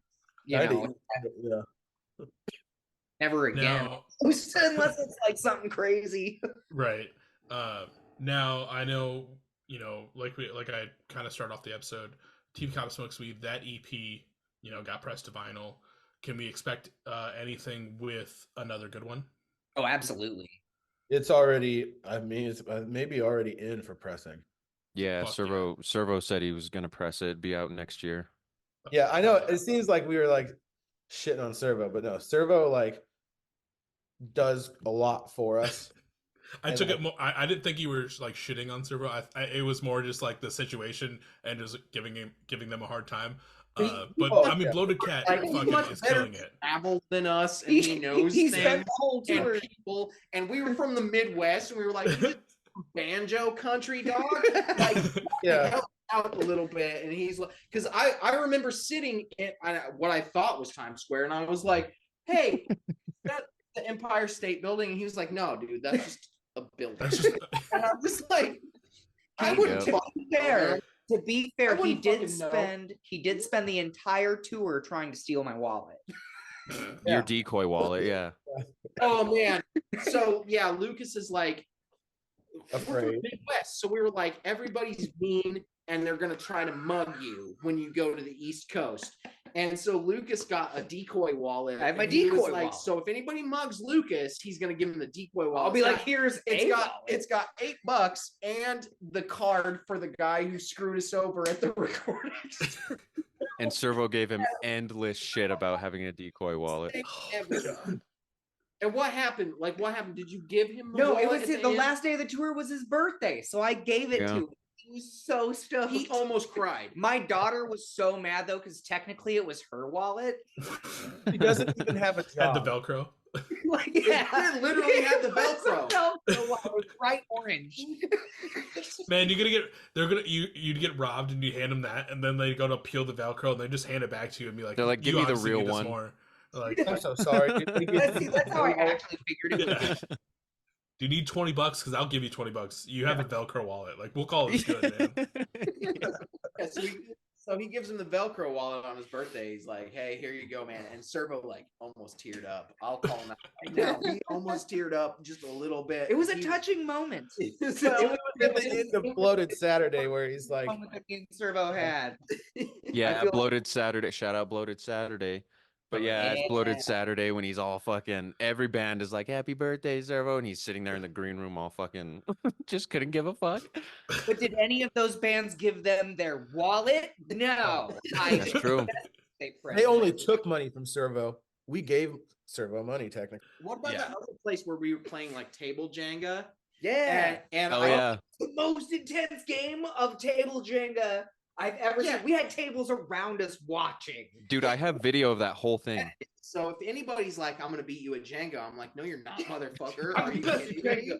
And so like we got this Jenga table up to fucking, I don't even know, dude. It was crazy. The restaurant came over and was like, hey, can you guys make sure that you're being careful? Thank you.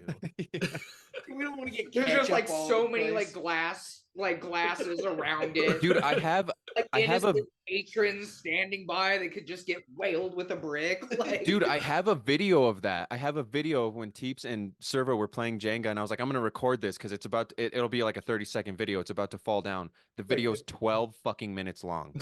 Yeah, it went on forever, and then I think I eventually did lose. It was a tale. Servo was cheating. Servo was cheating. He was holding the thing and he was pulling the brick out and he's putting it out. I was like, you can't steady the Jenga tower. Yeah. Sounds like you need to have a rematch on the next tour. Absolutely. Oh, you know what else I have a video of too, TP, is when me and you both bought that. Remember, it was Denver. It was the second show in Denver when we played outside in the fucking pouring rain, and me and you bought that mystery bag. Like it was a fucking like brown paper lunch bag in this vending machine, and it had a question mark on it, and it said it was $5.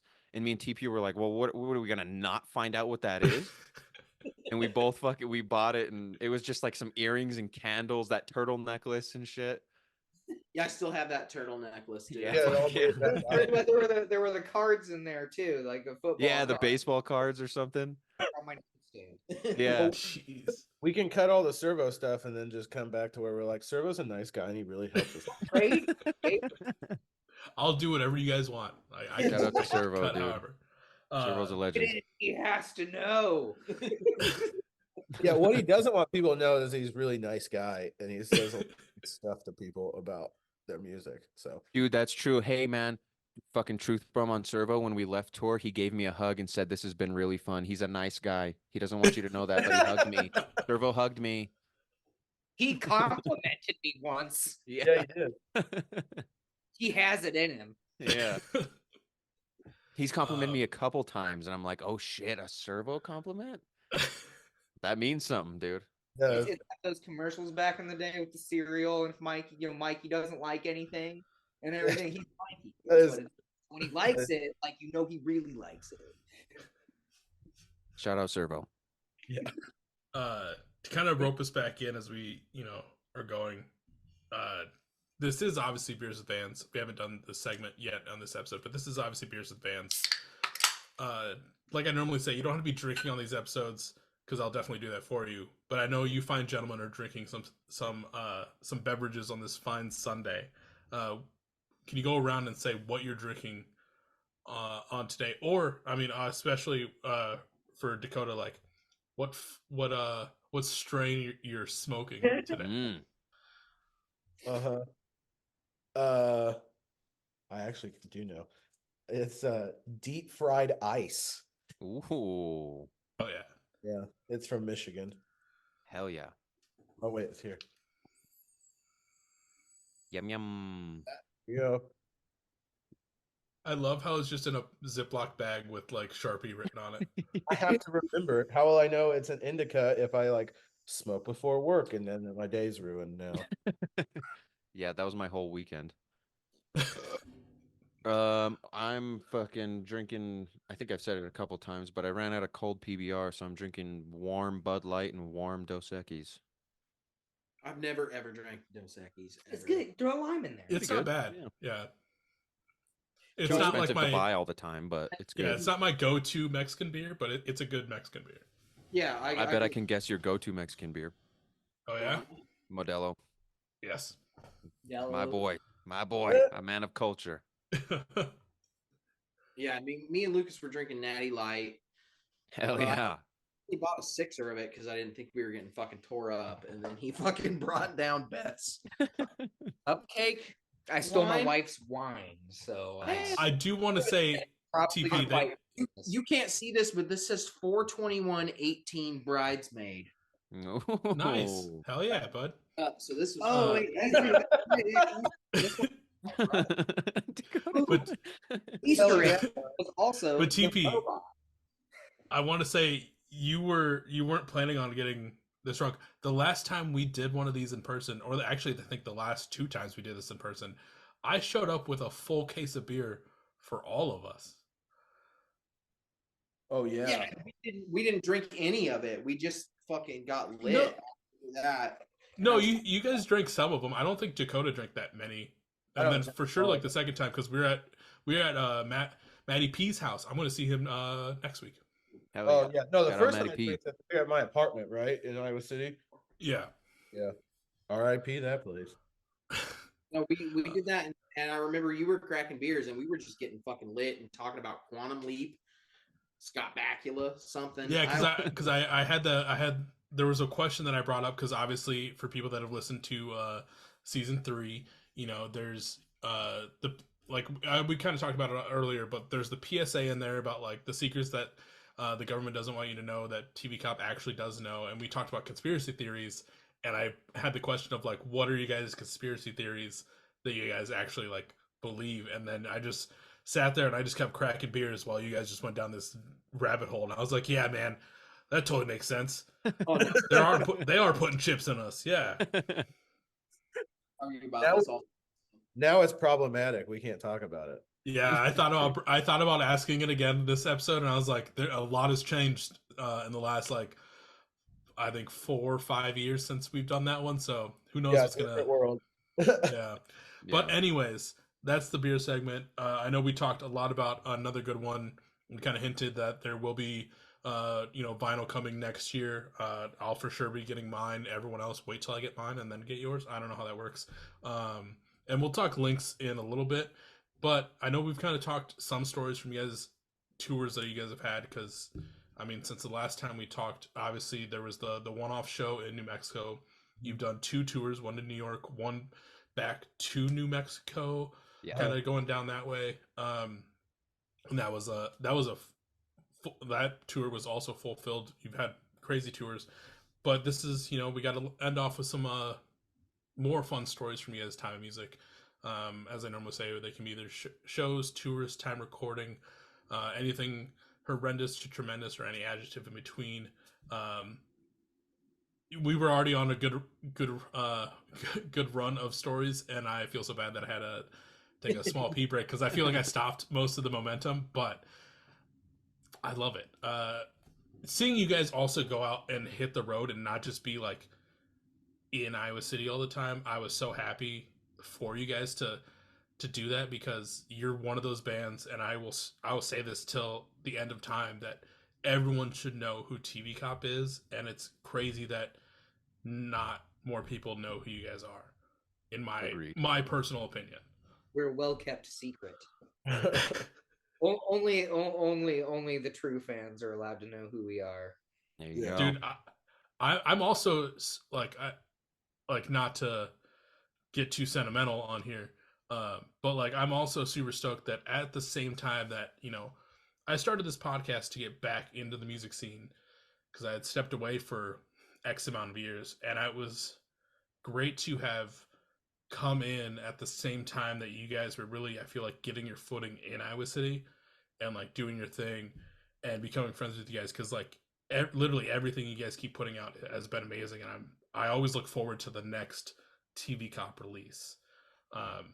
Chris, I hope I see you the next time I'm in Iowa City, if TV Cop's playing a show and you're in town or something. Yeah, hell yeah, man. For sure. I can't wait to see you with them all together with this new lineup.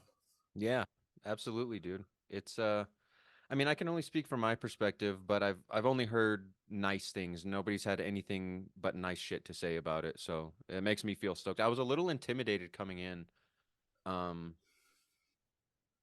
It's a slightly different vibe from the Penguins, but I think I don't know. I think it really works well. We all mesh together. I mean, the Hangs are fucking, these guys are like, the Hangs are the best. They're like I was saying earlier, they're just creative wizards, and I think I do fit well, but that's just from my perspective. So I've had so much fucking fun with it, man. It's the best. It's fun. Sure. I think this is the best lineup that we've had, honestly. Like, yeah. I mean, no offense to anybody else, but yeah, for sure. It's the chemistry, and I think it's like just the fact that like being able to get together with this group of guys. I know, like, especially like for me and like Chris coming into the band, like I don't want to say standoffish, but like I'm like awkward around new people. And my first thought is like, like, oh man, what if this guy's weird or whatever? Like, serial killer or like racist or something. I don't know. But like, so Chris coming into the band and just being like the coolest motherfucker in the world is like, I feel like it's hard for me to make friends. And like, I feel like me and Chris like kind of connected like immediately on that first tour. Absolutely. And it's so cool for us to find somebody else who comes in and just clicks with like not only the music but also like the camaraderie and like somebody that we can just like kick it with on a daily basis. It makes it a lot easier to work, and it makes things a lot more fun. 100% agreed. 100% agreed. Yeah. They yeah, I mean, the first tour was literally like I had met all these guys once before, and Dakota's like, "Hey, come sleep in my basement," and I'm like, "Across the country," and I'm like, "Cool, be there tomorrow," And it's just, but it's never been weird. It was never like there was never like a hump to get over. It was just instant homies immediately. They're the raddest dudes in the fucking world. I consider them. I mean, I can only speak for me, but I consider them some of my best friends for sure. Yeah, dude. I fucking loved that we were like in Queens, like at our B&B, and just fucking getting hammered in the backyard. Dude, that one lady offered to bring us what, mojitos? Yeah, she was gonna make us. Oh yeah.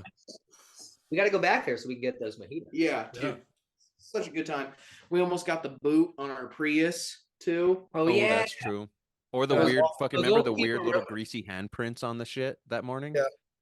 Yeah, in That Philly, was yeah. in Philly, I think. I locked us Yeah. out of the Airbnb at 5 o'clock in the morning. Yeah. Oh my god. Yep. No, like we came out and those old people, they were so sweet, Like but they're like, quintessential "Oh my New God, you York. gotta move your car. You almost got a boot." There's no standing. 2 minutes, he got a boot on his car. I don't know how you guys didn't get a boot. Yeah. We were They said- parked illegally for like 48 hours. Yeah, we parked for 2 days in Queens. That's amazing. I know, Yeah. dude. Yeah, it's a blessing. But you Well, said they probably noticed that it was like a rental car, and they're like, if we boot this, it they're was just gonna my like, actual car. oh shit, it was Yeah, your it actual was. car. Yeah. Yeah. It was my fucking Prius. Yeah. No, but you asked about a story. But when we were playing Bloated Saturday, we played at TVI in what is that, in the Ridgewood or Queens or whatever, Yeah. or it's all the same thing. I still don't get it. But like either. we were like playing in the later part of the fest, and there was like a curtain to pull. Bitch. They only did it Yeah. for like that portion of the night, and a band dropped, and they didn't just move everybody up. They like took that time and divvied it up for like the later bands, Oh, okay. and the sound guy wanted them to just cut that slot, move everybody up. Yeah. So he's like making time on us, and he walked through nobody and came and talked to us and was like, "You ready to go?" We're like, "Yep." He's like, "Cool, curtains will go and then you go." We're like, "Great." And then he walked back through fucking nobody, and we didn't know. And so we're like kind of backs turned or whatever, and we're like feeding back and getting ready. We're like, this is sold out. Like there's so many fucking people there. Mhm. The curtain fucking pulls and we turn around and nobody's in there. It's like Yeah. just heavy lag maybe, or like We It was played- like Heavy we Lag and played Tiffany, maybe. 10.5 minutes of any set we've ever done. It was the most TV cop thing that could have happened. Oh my god. Yeah, Oh, we that's not played true. the- You know who was there? You know who was there? Was fucking Secunderna, dude. When he Yeah, told us to take yeah, no this is prisoners. me. Or what did he say? Leave no survivors. That's what he said. Yeah, and the no survivors were just like not in there. Yeah, That's what there he wasn't any survivors. Yeah. But then there's like, yeah, Mars. then Or- everybody came in. There's but we no. didn't- Oh yeah, it was no, it's Magnus. Magnus. You take Magnus. He said, Yeah. No, leave no survivor. Leave no survivors. Take no that, prisoners. that fucking band was so fucking awesome. And Dude, they holy shit. like, they were also fish out of water, and we were like fish out of water. And it was Mhm. like we bonded so hard over just being like so overwhelmed. It was Yep. like so good. Yeah. Shout out to Secunderna though. Listen to Secunderna, dude. They're So good. So good. They were like one of the best bands on that tour. Absolutely. Yeah, I mean, we don't know how to say any of their lyrics, but we were all like trying to sing along to them every night. We knew one. They have the one song called Secunderna where they shout Secunderna, and that was what everyone would shout Secunderna, and that was it. The rest is in Swedish. We didn't know. Hell yeah. Rad dudes though. Listen to Secunderna. Shout Yeah, out. they're really good. I remember this one time we were playing Staten Island because our friends had gotten us this show, and it turned out to be like they ended up putting us on like this like mini fest that someone was having, and we're all the way from Iowa. We're in a 15-seater van with a trailer, and we're probably like the first out of. I think we were the only like non-locals on this thing. And like we get there and they park us like in the back, and we're like, cool, sounds good.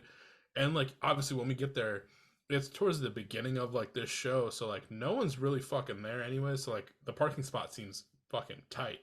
And then more people start showing up, going through bands, and then like I think bands are still playing, but also like the neighbors are starting to call the cops because this building was basically like I don't know what it was before, but it's like fully empty and like gutted. So like we're just playing in this building in like this little downtown area. Like doesn't seem like it should be happening. And So we're like, okay, like we're gonna dip out. We've already met up with our friends. All the rest of the bands haven't really talked to us. We're gonna fucking leave. And everyone else had blocked us in. Just parked fucking everywhere like assholes. And I remember like I kept going up to people like, hey man, is this your car? And like again, at this point I was probably like 19, an Iowa kid in Staten Island. I'm like, I want to be as nice as I can to not get my shit rocked Try right not to now. get shot. Yeah. Yeah. And like, so I'm going up to everybody. Hey, we're trying to leave. Is that your car? Can you like move it? But there was this one Hummer that just no one claimed. And it turned out there was this other band that played that literally their two guitarists just looked like they just ate creatine all day. Like straight like Guido type of like bros. And it turned out one of them owned that fucking Hummer. And I was like, God, I think I went up to the band. I was like, I got to go talk to this guy.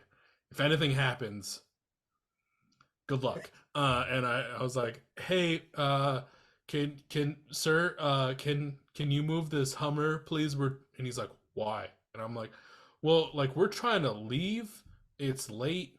I don't know what else you want me to say right now. And he was just such an asshole, like about moving it. And I was like, dude, we just want to go back to this hotel that we've already paid for and just not be here right now. This sucks. Yeah, I don't think we didn't really run into any like assholes in on the East Coast. Everybody was nice as fuck. I feel like we got lucky. That's what it is. It's like even those like old people that were like you were about to get a boot. Nice. They were the nicest people ever. Like there's and then we literally went to fucking St. Joe, Missouri, and we were looking at this Bug Life statue. And this guy from across the fucking courtyard goes, "Gay Pride was last week, fellas." It was the first local we saw. We got to the venue. We got out of the van and shit. We were like, let's, I don't know, find something to eat. We were just walking around. St. Joe's like abandoned, man. Yeah. Like nobody, no, like businesses aren't just closed for the day, like they're boarded up. And we were like, what the fuck? And we didn't see any people. And the first local we talked to was that guy. The guy that told us gay pride. And I was like, what? I don't know. I guess just because it's like 6 dudes. Yeah. I don't know. He had a full-blown electrician in his truck or some shit. And then like he got like so excited, like that fun out there. Like yeah, he was so stoked to say that. Like, he was like, I fucking got these guys. I've been waiting all fucking day. Hey, boy. Like, waiting all fucking day. Like, no diss to people from Missouri. Like, I've also heard, like, the kind of same things about St. Joe's, about, like, how just, like, it's not the place to go. Like, not, like, it's just, there's nothing really there. The times, like, I have friends that are from St. Joe that we've met through music and played with. But anytime we would go down there to, like, play a show with them, it'd be at, like, it would be a house show outside of St. Joe and, like, fucking the Sticks. And we, like, there's one night specifically. Well, actually, every time we played Missouri, Missouri has beat me. I've never won in Missouri. I always get too drunk, and it never ends in a good time. I got food poisoning. Dude, like, when we played that show... Oh, yeah, when we played that show and you know what's crazy about St. Joe, too, is, like, it's such a dead, like, nothing place. No offense. But, no, fuck that. Fuck that. But, like, that venue we played... That venue we played, though, is like a legendary venue, like Agent Orange and fucking Lagwagon and like all these crazy bands. That's what I was going to say. Swinging Utters. Cool. Yeah, but so it's weird that, like, I don't know. I'm like, how is this a legendary venue? Nobody lives here. But yeah, that show, we went and ate at the one bar that we managed to find that was open. And Dakota got sick as fuck, dude. He was puking that whole. I have some videos of him on stage where you can tell he just really doesn't want to be there. He was fucking know, like if we were gonna be able to play that Gunk Lung set, and like make it through the TV Cop set, and it was like D just like barely managed to like. No, remember the TV Cop set? I remember Dakota told you, he was like, "I'm not singing, Lucas. It's all you." And you're like, all right, cool. So like, you wouldn't think, it's like, you'd think I'd be like, oh, we've done this a million times. I know what to do if D can't do the lyrics. No. Yeah. Like, this is so weird. And hey, wait, let me tell one story from fucking Denver when we played at Bar, and that guy we were outside, and you were like, "Yeah, man, it's the first time I've ever played bass." Oh, and the guy was like, "Yeah, we can tell." Oh yeah, I remember. Yeah, you got flamed by that I'm a dude. bass player, and I was like, "Hang on." I took no offense because I'm like, I can't. I was like, like, I've been playing bass for like 2 weeks, so say whatever. I'm a bass man. player, and I was like, No. "You didn't do anything wrong. You just Sounded great. Gunkwing sounded great It at was- Bar Bar. It Yeah. was because it was only because I said that. It was only Yeah. because Oh yeah. He just took that shot at you. And I He don't was know. like, "Yeah, Full Bar fucking Bar." denim jacket, denim pants, like same color, like Crust punk shit. All the Yeah. crust punk shit. It's like 60. Yeah. Yeah. Shout out Bar Bar. remember when you two were on fucking mushrooms and we fucking stole Lucas's debit card, ordered and $120 worth of $120 Yeah. worth of pizza. We didn't know that it was going to be $120. It was, to be fair, I mean, it was 3 pizzas. The It fed us $120 for 2 days. 3 pizzas fed us for 2 fucking nights. Those were comically big Ninja Turtle fucking pizzas. They really yeah, were. because you got the New York style, so they're probably fucking huge. We and ate the whole yeah. shit. We ate the whole shit. I don't remember where it was from, but I remember I was the one that ordered it, and I was like, dude, this is like $130. I mean, what We else were like, were we? fucking whatever. And Lucas is on a bed like, Oh, dude, I was peeking so hard. we were like, Yeah. Like TP's like, I gotta take your wallet, bro. I'm like, bro, do what you need to do because I remember, dude, it was because you peaked like after D did. Like D was peaking when we I were just like need in Times the Square. door. It wasn't until we got back to our place that you peaked and you were like, right as we walked through, I held my shit together until we walked through the door, and then right as we walked through the door, I'm like, ah. Yep. Oh, that's another tour story too, though. On the way to fucking Pennsylvania from Iowa, Dakota hit it. He told us, he was like, it's like an hour and a half out of the way, but he was like, we can drive through, like go past Bam Margera's house, and we were like, yeah, let's fucking do it. Why not? And we drove past fucking Bam Margera's house in Westchester at like fucking 2 a.m. or some shit. and I totally see why that whole town hated him because Oh yeah. everything is like close together and it's just winding up Well- that relation. Well, because that's the Yep. thing that the show doesn't show you is just how close he actually is to the All township. of Westchester is, Well, yeah. I figured that it was like, you see Westchester and you think like it's gonna be a town, and it's more like a village. Mhm. Yeah. Like it's not, it's not like a Like traditional Westchester. He thing set up. terrorized those But I motherfuckers. kept thinking that we were gonna be like driving down the road and then like hit him like Sasquatch, and then the tour was gonna turn into like 'Cause Harry. that was and- when he was missing. Yeah, it was when he was like running through the way woods in Pennsylvania. Yeah. We Yeah, it's also- all fenced off. We didn't see a whole lot of it because his whole estate is like fenced off, but we drove by it and took videos and shit. We're like, we're at Bam's house. Yeah. It's too bad you guys didn't tour like last year when you guys went through there, because then you could have been like, we came to skate, and then like they just Yeah, wouldn't just let- skated They were Castle letting Bam. like anyone in at one point. Yeah. Yep. But you Yeah. can't see like even a little bit of that. if it, So high and like totally solid. Yeah. Oh yeah. if it was to get into Castle Bam, I would get on a skateboard and try to go down a half pipe. It wouldn't end well, but if No. it was for I the would cause, break You would I have dropped in. Dude, there was for sure people that probably weren't skating it anyways, and they were just like, "Oh yeah, it'll allow me to get into Castle Bam. Yeah, we're gonna go." They were doing Exactly. like Airbnb or something too. Yeah. Uh, Yeah, that's a tour story. We drove by Bam's house. I mean, the last time, it's been multiple years, but the last time we were in, and correct me if I'm wrong, Chris, because I can't remember if it's in, I think it's in Arizona, the Breaking Bad house. Oh, that's Yeah. New It's not New Mexico. That's Mexico. Is it Albuquerque. New That's where I Mexico? was this whole weekend. It's like an hour and a half for me. It's in Albuquerque. Okay. Yeah, we went there before a show, which the people, since obviously in the show they throw a pizza on the roof, the people sit in their garage and are like, "Don't touch my fucking They're property." mean as fuck, dude. They're like, Well, like mean. they were nice to us at least, because like they have their fence, but like I guess people that like try and get on their property, they can be dicks to, and they're Oh, like, yeah. "Hey, like you can take a picture, just like don't come in the driveway, like take it from the street." And we're like, "Cool." So we at least got to do that. You lucked out, dude, because we've driven by Walter White's house and they're outside like yelling at you. Like they don't fuck with that shit. And I'm like, yeah, but you know the house you own. What do Right? what do you Like, want to yeah, happen, you know? Yeah, so you lucked out if they were nice to you. They're yeah, notoriously like shitheads about it. yeah. That was also like 2013, 2014. So obviously Ah, times there you go. could have changed where someone Yeah, did they something. weren't But as mad back then. yeah, I mean, there was a point where people were throwing full Yeah. pieces on their roof. Yeah. Yeah. We drove past the motel. I know that. Yeah, we but did. Yeah. Oh yeah, when we got in Albuquerque, the like crack motel that Jesse stays at. Yeah, I told Oh, him I was like, nice. that's that hotel right there. So, like as we start to wind down here, we've kind of talked a lot about a lot of things. We talked about you guys' MMA sponsorship, getting on not the NASCAR car, because that's a different level, and leagues, it's like a league. It works. It makes sense. I don't know. It's not F1. I don't know what to tell you.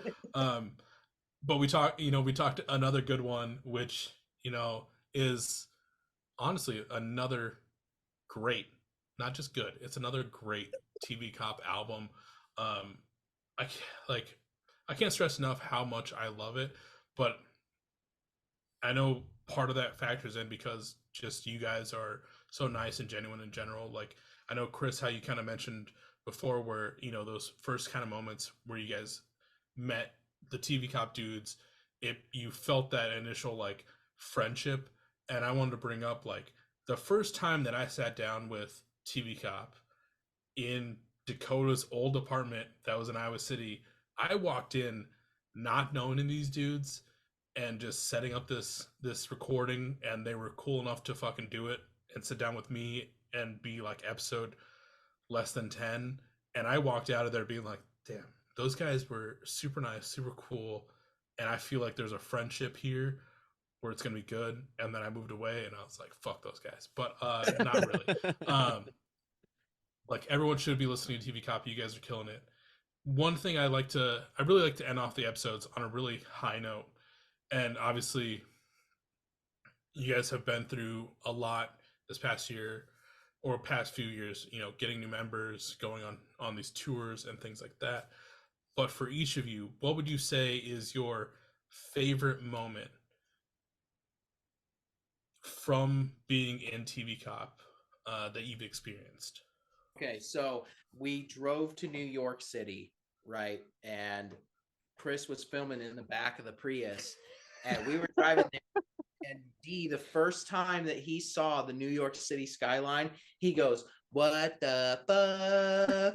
And Chris got it all on because we like realized like halfway through there that we were like driving over a city. Yeah. Like we were like Futurama kind of shit. Like Yeah, and then it just opened up to the skyline. And then we looked over to the left, and bam, that whole side like skyline. Because like we're from a fucking cornfield out in the middle of butt fuck Egypt over here, and there's the whole ass city, like one of the biggest cities on planet Earth, right there. That was so sweet. That was just the coolest thing. That is what I was gonna say. Yeah. Damn. It was just the same moment. Yeah. It kind of like takes the fucking air out of your lungs, man. Yeah. Like, Yeah. it hits you. Well, I mean, for me, it's like, I think my moment's pretty similar. I mean, it's like same tour, but a really standout moment for me was where we took that picture outside of Dee's house in front of the Prius, like right before we left, and it just felt like so real, like holy shit, because for me that's like not only the first tour, but like one of the first like big out of state things that I had done. And being in small town Iowa here, you don't think that stuff is going to happen, and then it does. And so it's like that moment when it hits you, when it finally feels real, that was probably like one of my favorite moments of being in the band. Was like, we're about to embark on something way bigger than anything we've ever done before. Yeah. And just knowing that our hard work is along with like help from the label, stuff like that, help from Bloated Cat, but like really like a lot of it is like I have never worked with guys that work so hard at every waking moment to make this go, and to feel that hard work finally pay off is just, there's nothing like it.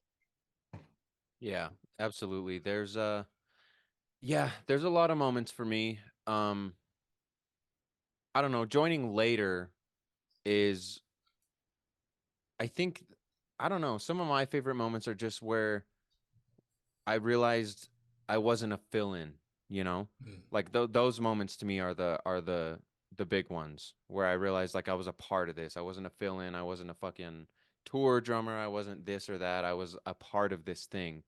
Those are the biggest moments for me because like I said, I have no problem. I'll get sappy as fuck. They're the coolest dudes in the world, dude. I consider them some of my best friends. They're the raddest dudes in the world. Like I said way early on in the podcast, they're creative fucking wizards, all of them at what they do. They're the raddest dudes in the world, man, and I'm just happy to have any part in it. Chris, how long until you moved to Iowa then? Yeah. Servo told me too. Servo was like, Chris should just fucking move to Iowa. He needs to just be there. Um, but I would not, dude. I honestly, Atumwa and Gallup are very, very, very similar. One's in the desert, one's in a cornfield. They're the same. Exactly. Same thing, just in different biomes. Yeah. But I love Iowa, dude. I love these guys with all my heart. Iowa's dope. I love fucking Iowa City, so sick. Atumwa's dope. Um, I wouldn't mind moving out there at all. The only thing stopping me from moving out there is my band here, Penguins, is doing well. We're doing all right, and that's the only thing really keeping me here. Otherwise, I would. If I had nothing else going on, I'd be in Iowa at the moment. Well, he plays more with us not living here than he would. Right, truly, yeah. So, well, I mean, I'm so happy. Obviously, like we had kind of mentioned, Lucas, you know, you've been with the band a little bit for a while now. I met you the last time. I think it was last October when I was back in Iowa. You guys played Gabe's Downstairs, is where I finally got to see you in person. And I'm so happy that you guys, you know, were able to keep this connection with Chris and bring him in. I feel like, you know, just hanging out, just everything that's happened.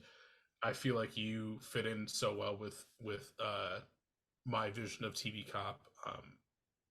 I can't stress enough how good this album is, and I really am stoked for everything that, you know, music videos, any EPs or LPs that come after this. I'm stoked to see what TV Cop does, because TV Cop is, in my opinion, one of the best bands doing it right now, and I'm so happy that this album's out, so you guys can keep going and get this off your plate and just fucking keep ripping and doing your thing. More people need to be listening and knowing about TV Cop. To be able to do that, if anyone's looking for merch, music, or TV Cop in general, where can they find it? Bandcamp or anywhere streaming. We're gonna put our merch back up, so by the time this comes out, we'll have our merch back up. Hell yeah! And depending where you found this, sorry, what was that? TV Cop IA. Yeah, for a lot of it. Yeah, but tvcop.bandcamp.com, and then fucking it should be all there. Yeah, I think Servo's already selling CDs and shit, isn't he? Yeah, he has some CDs. So yeah, so stream it, buy it, whatever you want to do. Vinyl's coming out soon. There are, I think, still copies of TV Cop Smokes Weed out there as well. You can get them either from Bloated Cat, or you can go to their Bandcamp. Copies of that. You know, yeah. When merch goes back up, make sure to get some shirts. I know I need to get re-up a size because I got that. But depending on where you found this episode, whether it's Facebook, Instagram, X, Threads, or you watched the YouTube version, got to see their lovely faces like I did this evening. Hit those hyperlinks, stay up to date with everything that TV Cap has going on. Be ready for, you know, new music, new merch, new tours. You know, 2024 is hopefully, you know, the year of the TV Cop, and you get to see them everywhere. And I hopefully get to see them in my neck of the woods, or I'll go home and just have to fucking see them there and have to see my parents. But that's a whole nother story. We don't get there. But one last big shout out. to TV Cop, to Dakota, TP, Lucas, Chris for stopping by and taking the time out of your Sunday to sit down with me. I'm like, TV Cop's the best band. I'm super stoked that I get to call you guys my friends, and just keep ripping. Yeah, dude. Oh yeah, Thanks dude. for being here. Yeah, of course. Anytime. TV Cop is always welcome. That's why TV Cop in general has made it to the, I guess, 3-timers club, technically. So there's very few that have made it to that. I think the only person that's might be one ahead of you is Brian from Eugene Levy, but he doesn't really count because it's Brian. Right. Yeah. And I only say that because he was supposed to be the other host on this podcast, but yeah, he got busy, right. so he's not here anymore. Looking directly to the camera, just so everyone knows. But long live TV Cop. Everyone go listen to another good one, and I'll catch everyone on the next episode. Later, man.